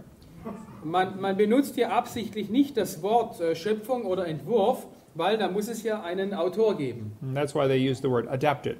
Deswegen benutzen sie hier das Wort Anpassung. I have a Casio Databank stopwatch. Ich habe hier eine Armbanduhr mit einer Casio-Datenbank It holds 300 phone numbers. und ich kann 300 Telefonnummern speichern. It's a calculator. Es ist ein Taschenrechner, It's a stopwatch. eine Stoppuhr, An alarm clock. ein Wecker A countdown timer. und ein Zähler. It does not tell time. Es sagt mir aber nicht die Uhrzeit. I have to look at it. Ich muss drauf schauen. You don't have to see the designer to believe he exists. Und du musst hier nicht den Designer oder Ingenieur kennen, der das entworfen hat, um zu wissen, dass es ihn gibt. I was in Japan a few years ago. Ich war vor ein paar Jahren in Japan I did not see the man who built this watch. und ich habe den Mann nicht getroffen, der diese Uhr gebaut hat. But it says, made in Japan. Aber steht drauf, Made in Japan. Is it logical for me to stand here and say, I believe there is a designer, Ist es logisch, wenn ich hier stehe und sage, diese Uhr hat einen Schöpfer, even if I never see him? sogar wenn ich ihn nie gesehen habe? Yes, that is very logical. Es ist absolut logisch. Is it logical for me to say, I have never seen the designer, so I don't believe he exists? Oder ist es logisch zu sagen, ich habe den Designer, den Schöpfer nie gesehen und deswegen glaube ich nicht, dass es ihn gibt? That's what evolutionists are doing. Und das ist, was die Evolutionisten tun. It's interesting, they argue against evolution, against design, using arguments they designed. Es ist interessant, Evolutionisten argumentieren gegen das Argument des Entwurfs, indem sie Argumente gebrauchen, die sie entworfen haben. There's an excellent book explaining how complicated things cannot happen piece by piece. Es gibt ein großartiges Buch, das uns zeigt, dass komplexe, lebendige Systeme sich nicht Stück für Stück entwickeln können. He spends an entire chapter talking about the hair on a bacteria. Und ein ganzes Kapitel behandelt das Haar einer Bakterie. Bacteria are extremely small. Bakterien sind extrem klein They have a hair that spins around to make them swim. und sie haben ein Haar, das sich schnell dreht, damit sie voranschwimmen können. The hair is attached to a tiny motor. Und das Haar ist an einen kleinen Motor gekoppelt. If you took one hair off your head and cut it off, Wenn du ein Haar von deinem Kopf nimmst und es aufschneidest, 8 million of those motors would fit on the stump of the hair. dann würden 8 Millionen dieser kleinen Motore auf diesen Stummel passen, auf die Schnittfläche. That motor turns 100,000 RPM. Und dieser Motor hat eine Drehzahl von 1000 Umdrehungen pro Minute. Has anyone ever done any mechanic work? Hat jemals schon jemand etwas Mechanisches gemacht? Can you imagine a motor turning 100,000 RPM? Kannst du dir einen Motor vorstellen, der sich 100.000 Mal pro Minute dreht? It goes forwards or backwards. Und er dreht sich vorwärts und rückwärts. And when the bacteria wants to stop, Und wenn die Bakterie anhalten will, it can stop turning in 1/4 of a turn. und dann kann dieser Motor mit einem Viertelradius oder eine Viertelumdrehung aufhören, stoppen. Kein Nachlauf. I have rebuilt engines before. Und ich habe solche Generatoren früher zusammengebaut. I cannot imagine the perfection required to get 100,000 RPM.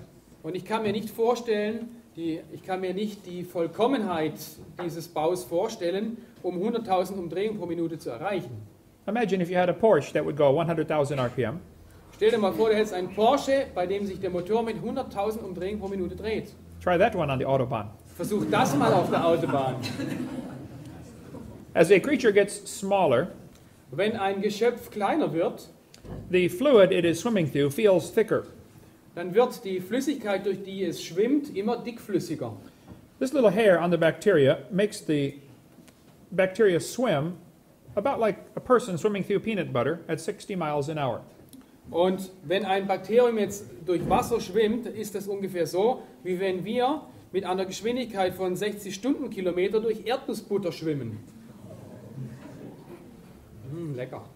I like peanut butter. And they think this happened by chance. Und sie sagen, die Evolutionisten sagen, das geschah aus Zufall. This textbook says humans probably evolved from bacteria more than 4 billion years ago. Und dieses Schulbuch sagt, die Menschen haben sich wahrscheinlich aus Bakterien entwickelt, die vor 4 One moment here. There. Okay. 4 Milliarden Jahren haben sie sich aus Bakterien entwickelt. They can swim 60 miles an hour through peanut butter. Stell dir mal vor, 60 Stunden, das sind 80 oder 90 Stundenkilometer durch Erdnussbutter schwimmen. We need to sign them up for the Olympics. Oh Mensch du, da sind wir fit für die Olympiade. It's a lie. Bacteria did not turn into humans. Okay, ist eine Lüge. Bakterien haben sich nicht in Menschen verwandelt. They talk about the origin of life. Und jetzt wollen wir über den Ursprung des Lebens reden. How did life get started? Wie fing das Leben an? The Bible says God created every living creature. Die Bibel sagt, Gott schuf alle lebendigen Wesen. There is no other way to explain it. Und es gibt keinen anderen Weg, das zu erklären. But there are people who do not want to believe in God. Aber es gibt Leute, die möchten nicht an Gott glauben. So they have to explain how life got here without God. So müssen sie erklären, wie das Leben entstand ohne Gott. This textbook says the history of life on Earth began 3.5 billion years ago. How this occurred has been and will continue to be a topic for inquiry. Let's see, I've got a... right here. Die Geschichte des Lebens auf der Erde begann vor ungefähr 3,5 Milliarden Jahren. Wie sich dies ereignete, war und wird weiterhin ein Gegenstand für Forschung bleiben. Let me give you the Hovind interpretation. Und jetzt kommt die Hovind-Interpretation. It's okay to inquire how life evolved. It is not okay to inquire if it evolved. Es ist in Ordnung, nachzuforschen, wie sich das Leben entwickelt hat, aber es ist nicht in Ordnung zu forschen, ob es sich entwickelt hat. Not only can the students not read, they can't even think anymore. Die Kinder können nicht nur nicht mehr lesen, sondern sie dürfen nicht einmal mehr selber denken. In the 1950s, they wanted to try to make life in the laboratory. In den 50er Jahren hat man versucht, Leben künstlich im Labor herzustellen. They never proved how life originated. Und sie konnten nie beweisen, wie das Leben entstand. They actually created a very serious problem for evolution. Sie haben in Wirklichkeit den Evolutionisten ein sehr großes Problem geschaffen. This textbook says the most important events occurred during the Archean era was the evolution of life. Progress from complex molecules, even the simplest organism, was a long process. Also, es wird in diesem Schulbuch gesagt, viele wichtige Ereignisse geschahen während dem Azoikum, von denen das Wichtigste die Evolution des Lebens war. Fortschritt von komplexen Molekülen, sogar zum einfachsten lebenden Organismus, war ein sehr langer Prozess. Yes, it didn't even happen. That's how long. Oh ja, es ist nie geschehen. So lange hat es gebraucht. This one says the first living systems emerged 3.8 billion years ago. Die ersten lebenden Zellen tauchten vor ca. 4 bis 3,8 Milliarden Jahren auf. There is no record of the event. Aber es gibt keine historischen Aufzeichnungen von diesem Ereignis. But we want you to believe it anyway. Aber wir möchten es trotzdem glauben. This is not science. Aber das ist keine Wissenschaft. He said the first self-replicating systems must have emerged in this organic soup. Man behauptet, diese sich selbst fortpflanzenden Systeme müssen in dieser Ursuppe entstanden sein. That's a lie. There's no evidence how life can come from non-living material.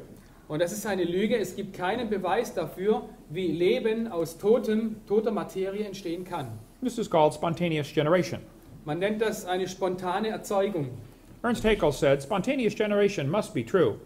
Haeckel sagte, spontane Entstehung muss wahr sein, Otherwise it would be necessary to believe in a creator. weil wir sonst an einen lebendigen Schöpfer glauben müssten. He did not want a creator. So, er wollte keinen Schöpfer, Because you cannot just believe in creation. weil du nicht an Schöpfung glauben kannst. There is some baggage that comes with that. Da kommt ein bisschen Gepäck danach, Like a creator wie zum Beispiel ein Schöpfer, who may have some rules. der vielleicht ein paar Regeln hat. That's what they don't want. Und das ist genau das, was sie nicht wollen. But have scientists produced life in the laboratory? Gibt es Wissenschaftler, die Leben im Labor hergestellt haben? No, they did not come close. Nein, sie sind nicht mal in die Nähe davon gekommen. They took 4 gases, methane, ammonia, water vapor, and nitrogen. Okay, man hat in diesem Experiment 4 Gase genommen, Methan, Ammoniak, Wasserdampf und Wasserstoff. Wasserstoff is Hydrogen. hydrogen. Okay. Ja. They mixed them, they made them go through glass tubes. Und sie ließen diese Gasmischung durch ein Röhrensystem zirkulieren. And it ran through a spark chamber, Elektroden. Okay, und diese Gase sammelten sich dann in einem Gefäß mit Elektroden an und wurden dort elektrischen Entladungen ausgesetzt. Then they cooled them down. Dann hat man es im Kondensator gekühlt. At the bottom there was a red goo, Und am Boden sieht man eine Kühlfalle. and they drained it off so it would not go through again. Und dort wurde das, was entstanden ist, einfach abgezogen, damit es sich in den Kreislauf nicht weiter fortbewegt. This textbook says it was rich in amino acids. Und dieses Schulbuch sagt, diese Soße war reich an Aminosäuren, I don't think so. aber das glaube ich nicht. Notice he did not use oxygen in the experiment. Und bitte beachte, Sie haben keinen Sauerstoff in diesem Experiment benutzt. They left oxygen out on purpose Sie haben Sauerstoff absichtlich ausgeschlossen, because if you had oxygen, anything you produced would oxidize. denn wenn Sauerstoff darin gewesen wäre, würde alles, was du hier entstehen lässt, sofort oxidiert, das bedeutet verbrannt werden. If you cut an apple in half, it will turn brown. Wenn du einen Apfel in zwei Hälften schneidest, wird die Schnittfläche irgendwann braun. If you don't paint your car, the metal will oxidize or rust. Und wenn du dein Auto nicht anstreichst, dann wird es irgendwann rosten. They knew that life could not evolve with oxygen present. Und sie wussten ganz genau, Leben könnte sich nicht entwickeln, wenn Sauerstoff dabei wäre. This creates a problem. Und das gibt uns ein neues Problem. Ozone is made of oxygen. Ozon entsteht aus Sauerstoff. Ozone blocks ultraviolet light. Und Ozon blockiert UV-Licht. And if you don't have ozone, the UV light will destroy your ammonia. Und wenn du kein Ozon hast, dann wird das UV-Licht den Ammoniak zerstören. That's one of the gases he needed. Und das ist aber eines der Gase, die man braucht. So you cannot get life to evolve without oxygen. So, man kann nicht Leben schaffen ohne Sauerstoff. And you cannot get life to evolve with oxygen. Und Leben kann sich nicht entwickeln mit Sauerstoff. He has a problem. So, hier ist wirklich ein Problem. You cannot get life to evolve. Man kann Leben nicht sich entwickeln lassen. All the evidence shows the Earth has always had oxygen, Und alle Beweise zeigen, dass die Erde immer eine Sauerstoffatmosphäre hatte. even more than today. Sogar mehr als früher. What evidence is there for a primitive methane-ammonia atmosphere? There is no evidence for it, but much against it. Was ist der Beweis für eine primitive Methan-Ammoniak-Atmosphäre auf der Erde? Die Antwort ist, es gibt keinen Beweis dafür, sondern viele Beweise dagegen.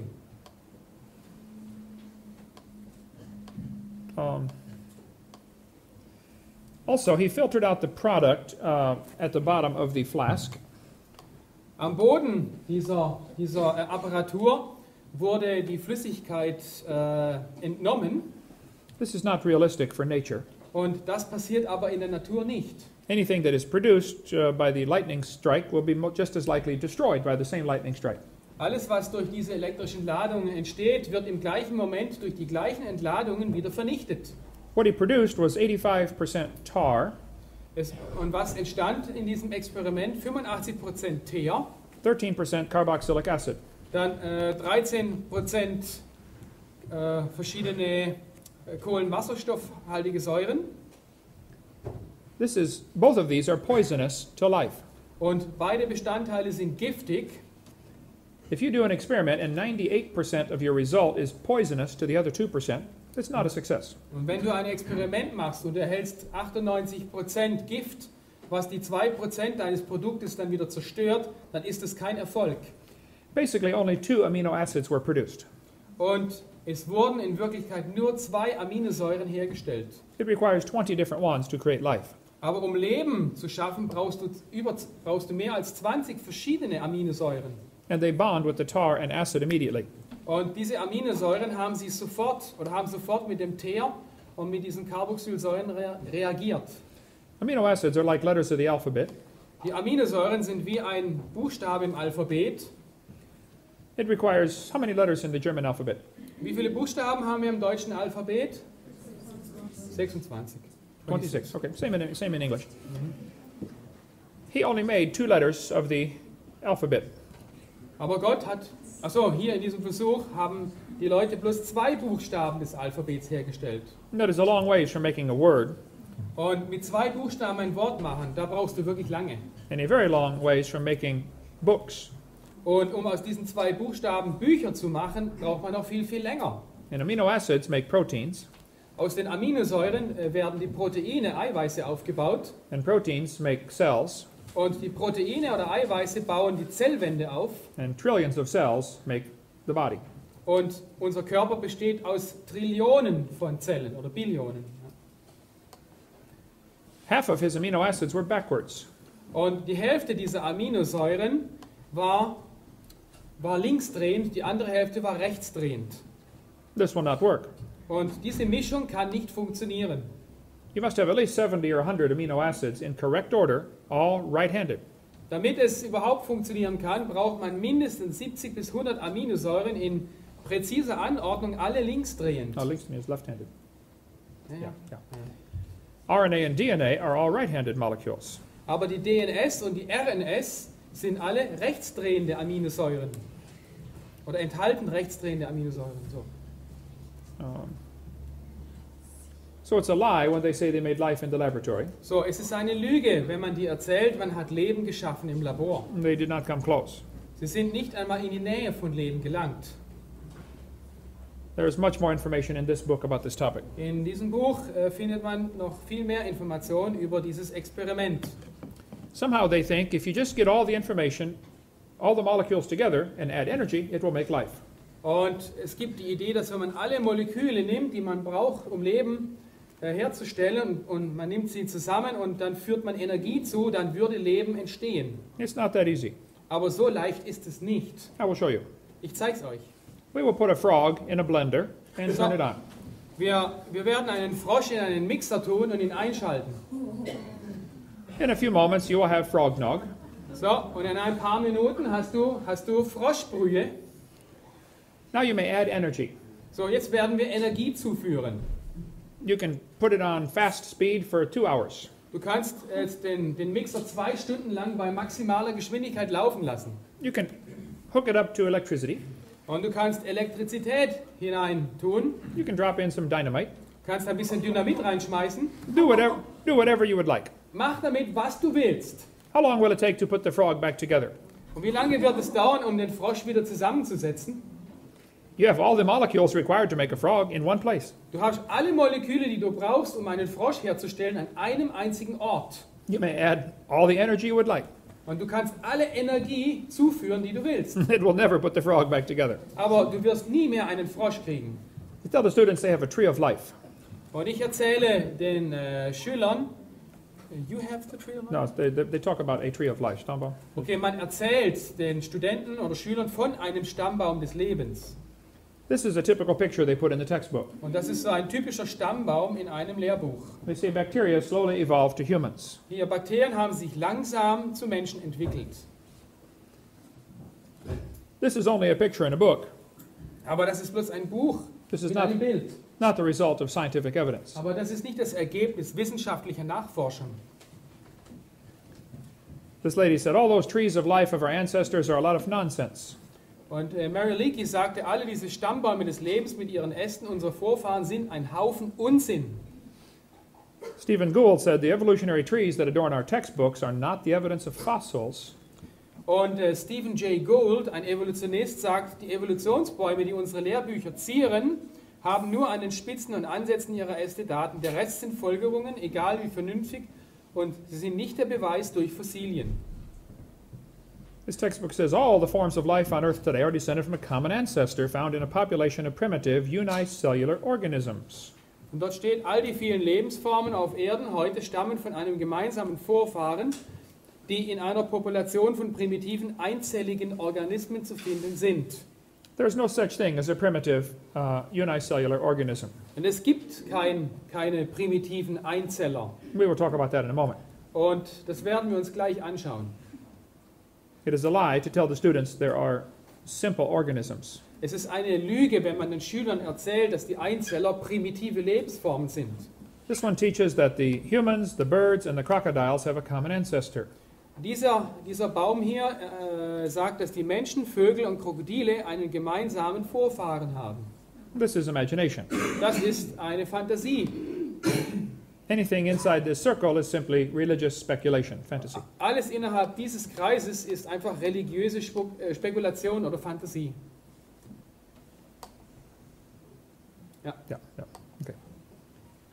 That's a lie. There's no evidence any animals are related to any different kinds of animals. Es ist eine Lüge. Kein Tier ist mit einem anderen Tier verwandt. They say if something is smaller, it is simpler. Sie behaupten, wenn etwas kleiner ist, dann ist es einfacher. This is not good logic. Aber das ist keine gute Logik. A paramecium is very small. Hier haben wir eine, wie heißt das? Pantoffeltierchen. I think I have it here. No, I guess not. Smaller is not simpler. Kleiner bedeutet nicht einfacher. Here's a microchip inside a paperclip. So, wir haben hier einen Mikrochip innerhalb einer Büroklammer. This is an ant holding a microchip. Wir sehen hier eine Ameise, die einen Mikrochip in ihren Zangen hält. That microchip can process all the letters of the Bible 200 times per second. Und dieser Computerchip kann alle Buchstaben in der Bibel 200 Mal pro Sekunde bearbeiten. Smaller is not simpler. Also kleiner ist nicht einfacher. We will compare the brain of a honeybee to a Cray computer. Wir wollen mal das Gehirn einer Honigbiene mit einem Cray-Computer vergleichen. That was the fastest computer in the world. Das war einige Zeit lang der schnellste Computer in der Welt. The Cray computer is huge. Der Cray-Computer ist sehr groß. The brain of the honeybee is very tiny. Das Gehirn der Honigbiene ist sehr klein. The Cray computer did 6 billion calculations per second. Und der Cray-Computer schafft 6 Milliarden Rechenoperationen pro Sekunde. The brain of the honeybee does about 1,000 billion per second. Aber die Honigbiene schafft 1000 Milliarden Rechenoperationen pro Sekunde. The Cray computer uses many megawatts of electricity. Und der Cray-Computer braucht viele Megawatt an Strom. The honeybee uses 10 microwatts. Und das Gehirn der Honigbiene braucht nur 10 Mikrowatt. The honeybee not only makes honey, he flies on honey. That's his fuel. Und eine Honigbiene produziert nicht nur Honig, sondern sie fliegt auch mit Honig als Treibstoff. And he can get a million miles per gallon. What's that? Ja, das sind 4 Liter. A gallon Should that is be 4 30? liters. Should Ja, that be- it's okay. Commas wrong? It's Should be- correct, yeah. It is correct. Yeah. But we use only 1 liter. Liters per kilometer. We- 1.6 million kilometers per is fliegen. Okay, also eine Honigbiene kann mit fast, was ist das? Let's see, here it is. You can fly a million miles on 1 gallon of honey. Is that a gallon? Ja, a gallon is 3.7 liters. Okay, so he gets Okay, mit one fast po- 4 Litern, 1,6 Millionen Kilometer kann die Biene fliegen. How would you like a car that got that kind of gas mileage? Na, was wäre das, wenn unser Auto das könnte? You fill it up once and your grandkids can keep driving it. Wir tanken einmal und unsere Enkel können noch damit rumfahren. The Cray cost $48 million. Der Cray-Computer kostete 48 Millionen $. The honeybee's brain is pretty cheap. Und das Gehirn von Honigbienen ist sehr, sehr günstig zurzeit. Many people have to fix the Cray computer. Viele Leute sind mit der Reparatur dieses Computers beschäftigt The honeybee's brain heals itself. und das Gehirn der Honigbiene heilt von ganz alleine. The Cray weighs 2,300 pounds, so a little over 1 ton. Ja, der Cray-Computer wiegt über 1 Tonne The honeybee's brain does not weigh very much. und das Gehirn der Honigbiene wirkt nicht besonders viel. Wiegt nicht besonders viel. The computer is huge, slow, inefficient, costs lots of money, and has to be maintained. Der Supercomputer ist riesig, langsam, uneffektiv, kostet viel Geld und muss instand gehalten werden. Und er muss entworfen worden sein. It had to be designed. Ja. And yet they think the brain of a honeybee happened by chance. Und doch denken diese Leute, das Gehirn der Honigbiene ist durch Zufall entstanden. And the brain of a human is much more complex than a honeybee. Und das menschliche Gehirn ist viel, viel komplizierter denn das einer Honigbiene. The brain of a human has more memory capacity than the entire British Library. You can store all that information. Das menschliche Gehirn hat eine größere Speicherkapazität als die britische Bibliothek. And we have more computational power than the entire national telephone system. Und unser Gehirn kann mehr Rechenoperationen durchführen wie das nationale Telefonsystem. In the history of humanity, how many times have 2 wires been put together and connected in all appliances in the world? Wie oft in der menschlichen Geschichte wurden irgendwelche Drähte miteinander verbunden in allen Fabriken auf der Welt? Trillions and trillions of times, right? Billionen und Billionen Mal. One human brain has more connections than that. Und ein menschliches Gehirn hat viel mehr Verbindungen als das. One professor I debated said he thought the human brain was nothing but 3 pounds of chemicals that arranged themselves by chance over billions of years. Wenn das menschliche Gehirn nicht mehr ist als drei Chemikalien, die sich über Milliarden von Jahren durch Zufall angeordnet haben, oder 3 Pfund an Chemikalien, I said, then how can you trust your thoughts and the conclusions you come to? wie kannst du dann deinen Gedanken und Schlussfolgerungen vertrauen? Maybe you have some chemicals in there backwards. Und vielleicht hast du irgendwelche Chemikalien im Kopf, die rückwärts laufen. He did, by the way. So, aber er vertraute seinen Gedanken. They will tell us that DNA proves evolution. Und man will uns einreden, die DNS beweise die Evolution. This is not true. Aber das stimmt nicht. They say we have evidence from molecular biology. Man behauptet, es gäbe Beweise in der Molekularbiologie. Darwin speculated all forms of life are related. This speculation has been verified. Okay. Oh, I'm sorry. To back up. Darwin guessed. Okay, Darwin spekulierte, dass alle Lebensformen verwandt sind durch Entstehung und Modifikation von frühen Organismen. Diese Spekulation wurde bewiesen, steht hier. The evidence they use is from DNA, we call DNS. Und sie führen die DNS als Beweis dafür an. This is a lie. Aber das ist eine Lüge. The more they study about DNA, the more complicated the problem becomes. Je mehr die Wissenschaftler die DNS studieren, desto komplizierter werden die Probleme. The DNA is the most complicated molecule in the universe. Die DNS ist das komplizierteste Molekül im ganzen Universum. Each person has about 50 trillion cells in their body. Der durchschnittliche Mensch hat über 50 Billionen Zellen in seinem Körper. If you removed all the DNA, Und wenn du alle diese DNS extrahieren würdest, it would barely fill 2 tablespoons. dann würdest du gerade mal 2 Teelöffel damit füllen können. If you unwound them and stretched them out, Und wenn du diese DNS aufwickeln und dehnen würdest, one person's DNA would stretch from Earth to the moon and back 5 million round trips. dann könntest du mit dieser DNS-Kette eine Strecke zum Mond zurücklegen, 5 Millionen Mal hin und zurück. Pretty complex. Ich würde sagen, das ist ziemlich kompliziert. It contains more information than all computer codes ever written by man combined. Die DNS enthält mehr Informationen als in allen Computerprogrammen, die je von Menschen geschrieben wurden. If you typed out this code, Wenn du jetzt diesen Programmcode niederschreiben müsstest, when you got done typing, so, da musst du wirklich gut sein im Schreibmaschine schreiben, you would have enough books to fill Grand Canyon 40 times. dann hättest du so viele Bücher, dass du den Grand Canyon 40 Mal füllen könntest. There's a lot of information in your DNA. Oh, das ist ein Haufen Informationen in der DNS. David said, I will praise thee, I'm fearfully and wonderfully made. David sagt in dem Psalmen, ich will dich preisen, denn ich bin erstaunlich und wunderbar gemacht. He didn't even have a microscope, and he could figure it out. Er hatte nicht einmal ein Mikroskop, aber er wusste das. From conception to birth, the baby adds 15,000 cells per minute to its body, each cell more complex than a space shuttle. Von der Zeugung bis zur Geburt legt das Baby 15.000 Zellen pro Minute im Körper zu und jede Zelle ist komplexer als das Space Shuttle. How would you like to be responsible for supplies to a factory building 15,000 space shuttles a minute? Oh, okay, it's a long sentence. How would you like to be responsible for the supplies Okay, wie wäre es, wenn du für den Nachschub verantwortlich wärst für eine Firma, die in einer Minute 15.000 Space Shuttles herstellt? Some of you women are thinking, I did it, it's hard. Some of the women are thinking, I did that, it's very hard. Ach so, manche Frauen denken, das habe ich getan, das ist sehr schwierig. Sometimes they want pickles at 2 o'clock in the morning. Manchmal möchten sie saure Gurken, ganz früh im Morgen.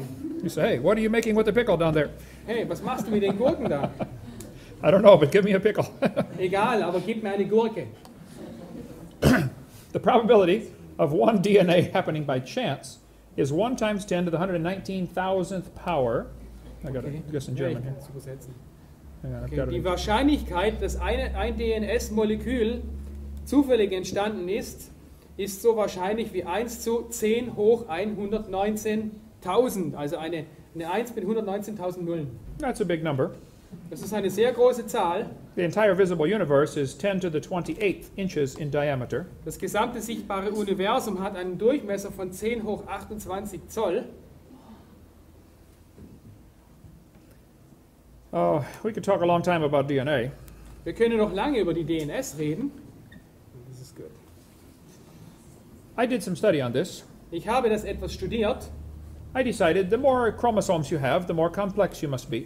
und ich habe entschieden, je mehr Chromosomen du hast, desto komplizierter ist die Lebensform. So this is how evolution really happened. Und so passierte die Evolution wirklich. The penicillin evolved first. Und zwar zuerst entstand das Penicillin. It only has 2 chromosomes. Es hat nur 2 Chromosomen. Then it slowly became a fruit fly. Und dann langsam entwickelte sich das Penicillin zur Fruchtfliege. This took millions of years. Das brauchte Millionen von Jahren. And then slowly became a tomato. Dann irgendwann wurde es zu einer Tomate or a housefly. oder einer Hausfliege. They're both 12 chromosomes. Die haben beide 12 Chromosomen. The average scientist cannot tell them apart. Und der The average scientist cannot tell them apart. Which one's which? The fly. These two. you can It's a distinguish joke. between the fly Yeah, and it's tomato. a joke. Okay, gut. Der natürliche, normale Wissenschaftler kann nicht eine Hausfliege und eine Tomate auseinanderhalten. And slowly they became a pea, Langsam entwickelte sie sich zu einer Erbse and then over millions of years turned into a bee. und nach Millionen von Jahren verwandelten sich die Erbsen in Honigbienen. And then, a long time ago, we had triplets. Und irgendwann hatten wir Triplets? Triplets, also was? Drillinge, ja. Okay, danke. The possum, the redwood tree, and the kidney bean are all identical triplets. Okay, das Opossum, der Redwood-Baum und die Bohne, die Kidneybohne, diese roten, sind alle Drillinge. And scientists cannot tell them apart. Und die Wissenschaftler können sie nicht auseinanderhalten. Let's see, possum, Opossum, tree, ein Redwood-Baum und eine kidney bean. Bohne. And let's see, which one is which? Okay, jetzt lass uns mal gucken, I cannot tell. was ist was. And slowly we got enough chromosomes to become a human. Und irgendwann kamen genug Chromosomen zusammen, damit Menschen entstehen können. If we can just get 2 more, Und wenn wir jetzt noch 2 weitere Chromosomen bekommen können, we will to be a tobacco plant. dann werden wir eine Tabakpflanze. I know some that already smell like it. Und ich weiß, manche von euch riechen so. Ups. Sometimes I get on the elevator. Und manchmal bin ich im Aufzug I say, you're evolving, you're way ahead of me. und ich denke, und ich rieche und sage, hey, du entwickelst dich weiter. Someday we may have enough chromosomes to be a chicken or a dog. Und eines Tages werden wir genug Chromosomen haben, um ein Huhn oder ein Hund zu sein. Oh, same thing? No? Oh, okay. And maybe someday we'll be a carp. Und irgendwann werden wir ein Karpfen sein, mit 100 Chromosomen. And it probably won't happen for a long time. Und es wird sicherlich eine lange Zeit brauchen. But someday we will have enough chromosomes to be a fern. Und irgendwann werden wir genug Chromosomen haben, um ein Farn zu sein. That is the ultimate goal of all Das evolution. ist das absolute Ziel der Evolution. Evolution is a silly theory. Evolution ist eine dumme Theorie. There is no evidence that any animal produced a different kind of animal. Es gibt keinen Beweis dafür, dass irgendein Tier eine andere Art von Tieren erzeugt hat. They tell us that humans and orangutans are 96% similar DNA. Man will uns einreden, Orang-Utans und Menschen sind sich zu 96,3% ähnlich. This proves a common ancestor 15 million years ago. Und das beweist einen gemeinsamen Vorfahren vor 15 Millionen Jahren. The man the leading engineer on the genome research said, the genetic difference between human and his nearest relative, the chimpanzee, is at least 1.6%. Calculated out, it's a gap of 48 million nucleotides, and a change of only 3 nucleotides is fatal to an animal. There is no possibility of change. Okay, To start at the beginning. ja, okay. Also der führende Forscher im Genomprojekt, also die Erforschung des menschlichen Erbguts, sagte Folgendes: Jetzt ist der genetische Unterschied zwischen dem Menschen und seinem nächsten Verwandten, dem Schimpansen, mindestens 1,6%. Das klingt nach nicht viel, aber wenn man es durchrechnet, dann ist das ein Unterschied von mindestens 48 Millionen Nukleotiden, das sind die Basenpaare in der DNS, und eine Veränderung von nur 3 Nukleotiden ist tödlich für ein Tier. Es gibt keine Möglichkeit zur Veränderung. They used to think we were 98% similar to a chimpanzee. Sie sagen, wir sind zu 98% einem Schimpansen ähnlich, More recent studies have shown it's only 95% similar. aber weitere Forschungen haben gezeigt, wir sind nur zu 95% einem Schimpansen ähnlich. We are much more different than they thought. Wir sind viel unterschiedlicher, als sie dachten. But similar plans, DNA in this case, similar structures have similar plans. Ähnliche Strukturen haben fast immer ähnliche Baupläne. Similar bridges have similar blueprints. This hardly constitutes evidence that one sired the other or they were erected by tornadoes. Okay, und ähnliche Brücken haben ähnliche Baupläne. Aber das ist kein Beweis dafür, dass eine Brücke die andere erzeugte oder dass beide Brücken durch einen Tornado entstanden. Ja. Man has a pretty good understanding of how cars work. Menschen verstehen verstehen sehr gut, wie Autos funktionieren. I've had 127 cars since I started driving. Und seitdem ich den Führerschein gemacht habe, habe ich 120 Autos gehabt. I have never had a new car. Ich hatte nie ein neues Auto. I always get an old one and have to fix it. Ich hatte immer ein altes und musste es reparieren. I have done just about everything you can do to a car. Ich habe wirklich alles getan, was du einem Auto antun kannst. I've rebuilt the motors, the transmissions, the differentials. Ich habe die Motoren wieder zusammengebaut, das Differential, das Getriebe. But understanding how a car operates does not explain how it came to be. Aber zu wissen, wie ein Auto funktioniert, erklärt nicht, wie es entstand. Even if we completely understand the human body, that doesn't tell us how it got here. Sogar wenn wir verstehen würden, vollständig verstehen würden, wie der menschliche Körper funktioniert, hätten wir keine Erklärung dafür, wie er entstand. Somehow they confuse understanding of the operation with understanding of the origin. Und manchmal verwechseln Leute das Verständnis der Funktion mit dem Verständnis des Ursprungs. And these are not the same. Und das ist einfach nicht das Gleiche. Die Funktionsweise einer Maschine zu verstehen, beweist nicht, wie sie entstand oder dass sie keinen Entwickler hatte. Suppose your son turns 16 years old. Nimm einmal an, dein Sohn wird 16 Jahre alt. Is that the age where they drive here? Nein, 18. 18, okay. And he says, hey, Papa, I have my license. Okay, und er sagt, hey Papa, ich habe hier meinen Führerschein. Can I have the car, please? Kann ich bitte ein Auto haben? You say, son, your mother and I knew this day was coming. Und weißt du, mein Sohn, deine Mutter und ich, wir wussten, dass dieser Tag kommen würde. The car is a very complex machine. Das Auto ist eine sehr komplexe Maschine. We don't think you're ready for the whole car. Und ich denke, du bist noch nicht bereit für das ganze Auto. We're going to let you slowly evolve into the car. So, wir lassen dich einfach ganz langsam in dieses Auto hinein entwickeln. This year you may have 10%. So, dieses Jahr kriegst du 10% von dem Auto. Next year, maybe a little more. Und nächstes Jahr ein bisschen mehr. What good is 10% of a car? So, was taugt 10% eines Autos? How many things have to be right on a car to make it work? Wie viele Dinge müssen in Ordnung sein, damit ein Auto funktioniert? Like many thousands of things? Und wie ist das bei vielen anderen tausenden Dingen? How many things have to be wrong to make it stop working? Und wie viele Teile müssen kaputt gehen, damit es nicht mehr funktionsfähig ist? Any one of thousands of things. Jedes von Tausenden von Teilen. Just one wire pulled off will stop the car. Du kannst irgendwo einen Draht rausziehen und schon funktioniert es nicht mehr. Complex things have to be all working together or not working at all. Komplexe Systeme müssen komplett funktionieren, es müssen alle Teile in einem komplexen System vollständig richtig funktionieren, damit das ganze System funktioniert. There are thousands of differences between humans and chimpanzees. Es gibt tausende von Unterschieden zwischen Menschen und Schimpansen. If you think similarity proves relationships, Und wenn du denkst, dass Ähnlichkeit die Verwandtschaft beweist, let me show you the research I've been doing. dann lass mich dir die neuesten Forschungsergebnisse von mir zeigen.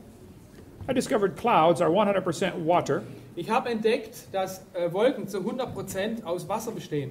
Watermelons are 97% water. Und Wassermelonen bestehen zu 97% aus Wasser. Only 3% difference. Nur 3% Unterschied. This proves watermelons evolved from clouds. Und das ist der Beweis, dass Melonen sich aus Wasserwolken entwickelt haben.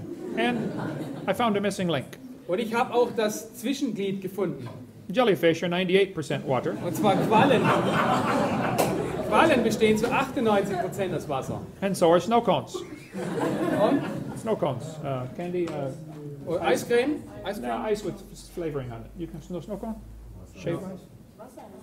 Wassereis, okay. Wasser-ice. Ja. Okay. Water. They say fossils prove evolution. Man behauptet, Fossilien beweisen die Evolution. This is silly. Aber das ist dumm. No fossils count. Es gibt keine Fossilien, die das beweisen. If you find bones in the dirt, all you know is it died. Wenn du einen Knochen im Dreck findest, dann weißt du nur, er starb. You cannot prove it had any children. Und du kannst nicht beweisen, dass er überhaupt Kinder gehabt hat. He says evolution is a fact. Hier wird behauptet, die Evolution ist eine Tatsache. This is silly. Aber das ist dumm.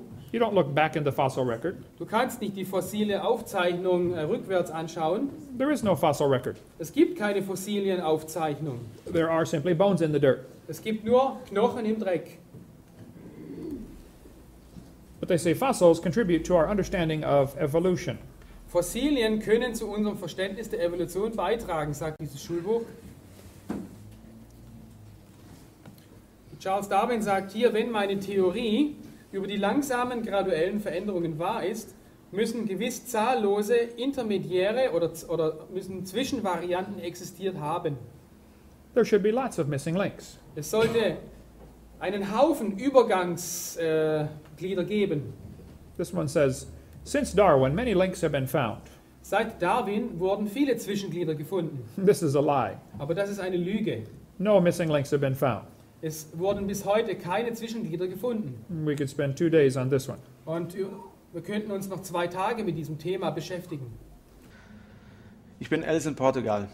Wir hoffen, dass dieser Vortrag über Schöpfung, Evolution und Dinosaurier Ihnen geholfen hat. Viel wichtiger aber, als einfach wissenschaftliche Fakten zu kennen, ist zu wissen, dass man ewiges Leben hat. Dass man eines Tages beim Herrn sein wird. Dass man gerettet ist. Vielleicht haben Sie schon an den Herrn Jesus geglaubt. Wenn Sie aber das noch nicht getan haben, lassen Sie mich auf eine einfache Art und Weise erklären, wie Sie errettet werden können. Wie man ewiges Leben haben kann. Gottes Wort, die Bibel sagt uns, dass wir alle Menschen gesündigt haben. Wir haben alle Gottes Gesetze gebrochen. Römer 3, Vers 23 sagt, denn alle haben gesündigt und erreichen nicht die Herrlichkeit Gottes. Wir sind dem Schöpfer ungehorsam gewesen. Wir haben böse Dinge getan, manche mehr als andere vor den Augen des Menschen. Wir sind aber alle ausnahmslos Sünder. Die Bibel sagt auch, kehrt um. Sie sagt, dass wir umkehren müssen. Der Ausdruck tut Buße wird auch gebraucht. Dieses Wort bedeutet eigentlich Sinnesänderung oder Umkehr. Das heißt nämlich, dass wir uns von unserer Rebellion gegen Gott wenden sollen, uns zu Gott wenden sollen. Gott erwartet eine neue Einstellung, die sagt, es tut mir leid, dass ich gegen Gott gesündigt habe. Ich möchte das Richtige tun. Kehren Sie sich um zu Gott durch den Herrn Jesus Christus. Die Bibel sagt uns nicht nur, dass wir Sünder sind, sondern auch, was die Folge der Sünde ist. Römer 6, Vers 23 sagt, denn der Lohn der Sünde ist der Tod. Das ist die Folge der Sünde, der Tod. Aber die Gnadengabe Gottes ist ewiges Leben durch Christus Jesus, unseren Herrn. Der Tod ist die Belohnung für unsere Sünden. Das heißt nicht nur der Tod des Leibes, sondern der ewige Tod, Verdammnis in der Hölle, ewige Trennung von Gott. Jesus Christus aber möchte uns retten. Er ist für unsere Sünden gestorben. Römer 5, Vers 8 sagt, Gott aber beweist seine Liebe zu uns dadurch, dass Christus für uns gestorben ist, als wir noch Sünder waren. Sein Tod am Kreuz, sein Blut, das er vergossen hat, sein Begräbnis, seine Auferstehung. Das ist das Evangelium, das ist die wahre, gute Botschaft, dass Jesus Christus unsere Sünden auf sich genommen hat. Hebräer 9, Vers 22 sagt, ohne Blutvergießen geschieht keine Vergebung. Man sieht in der Bibel, dass seit dem Fall des Menschen Blutopfer erforderlich sind.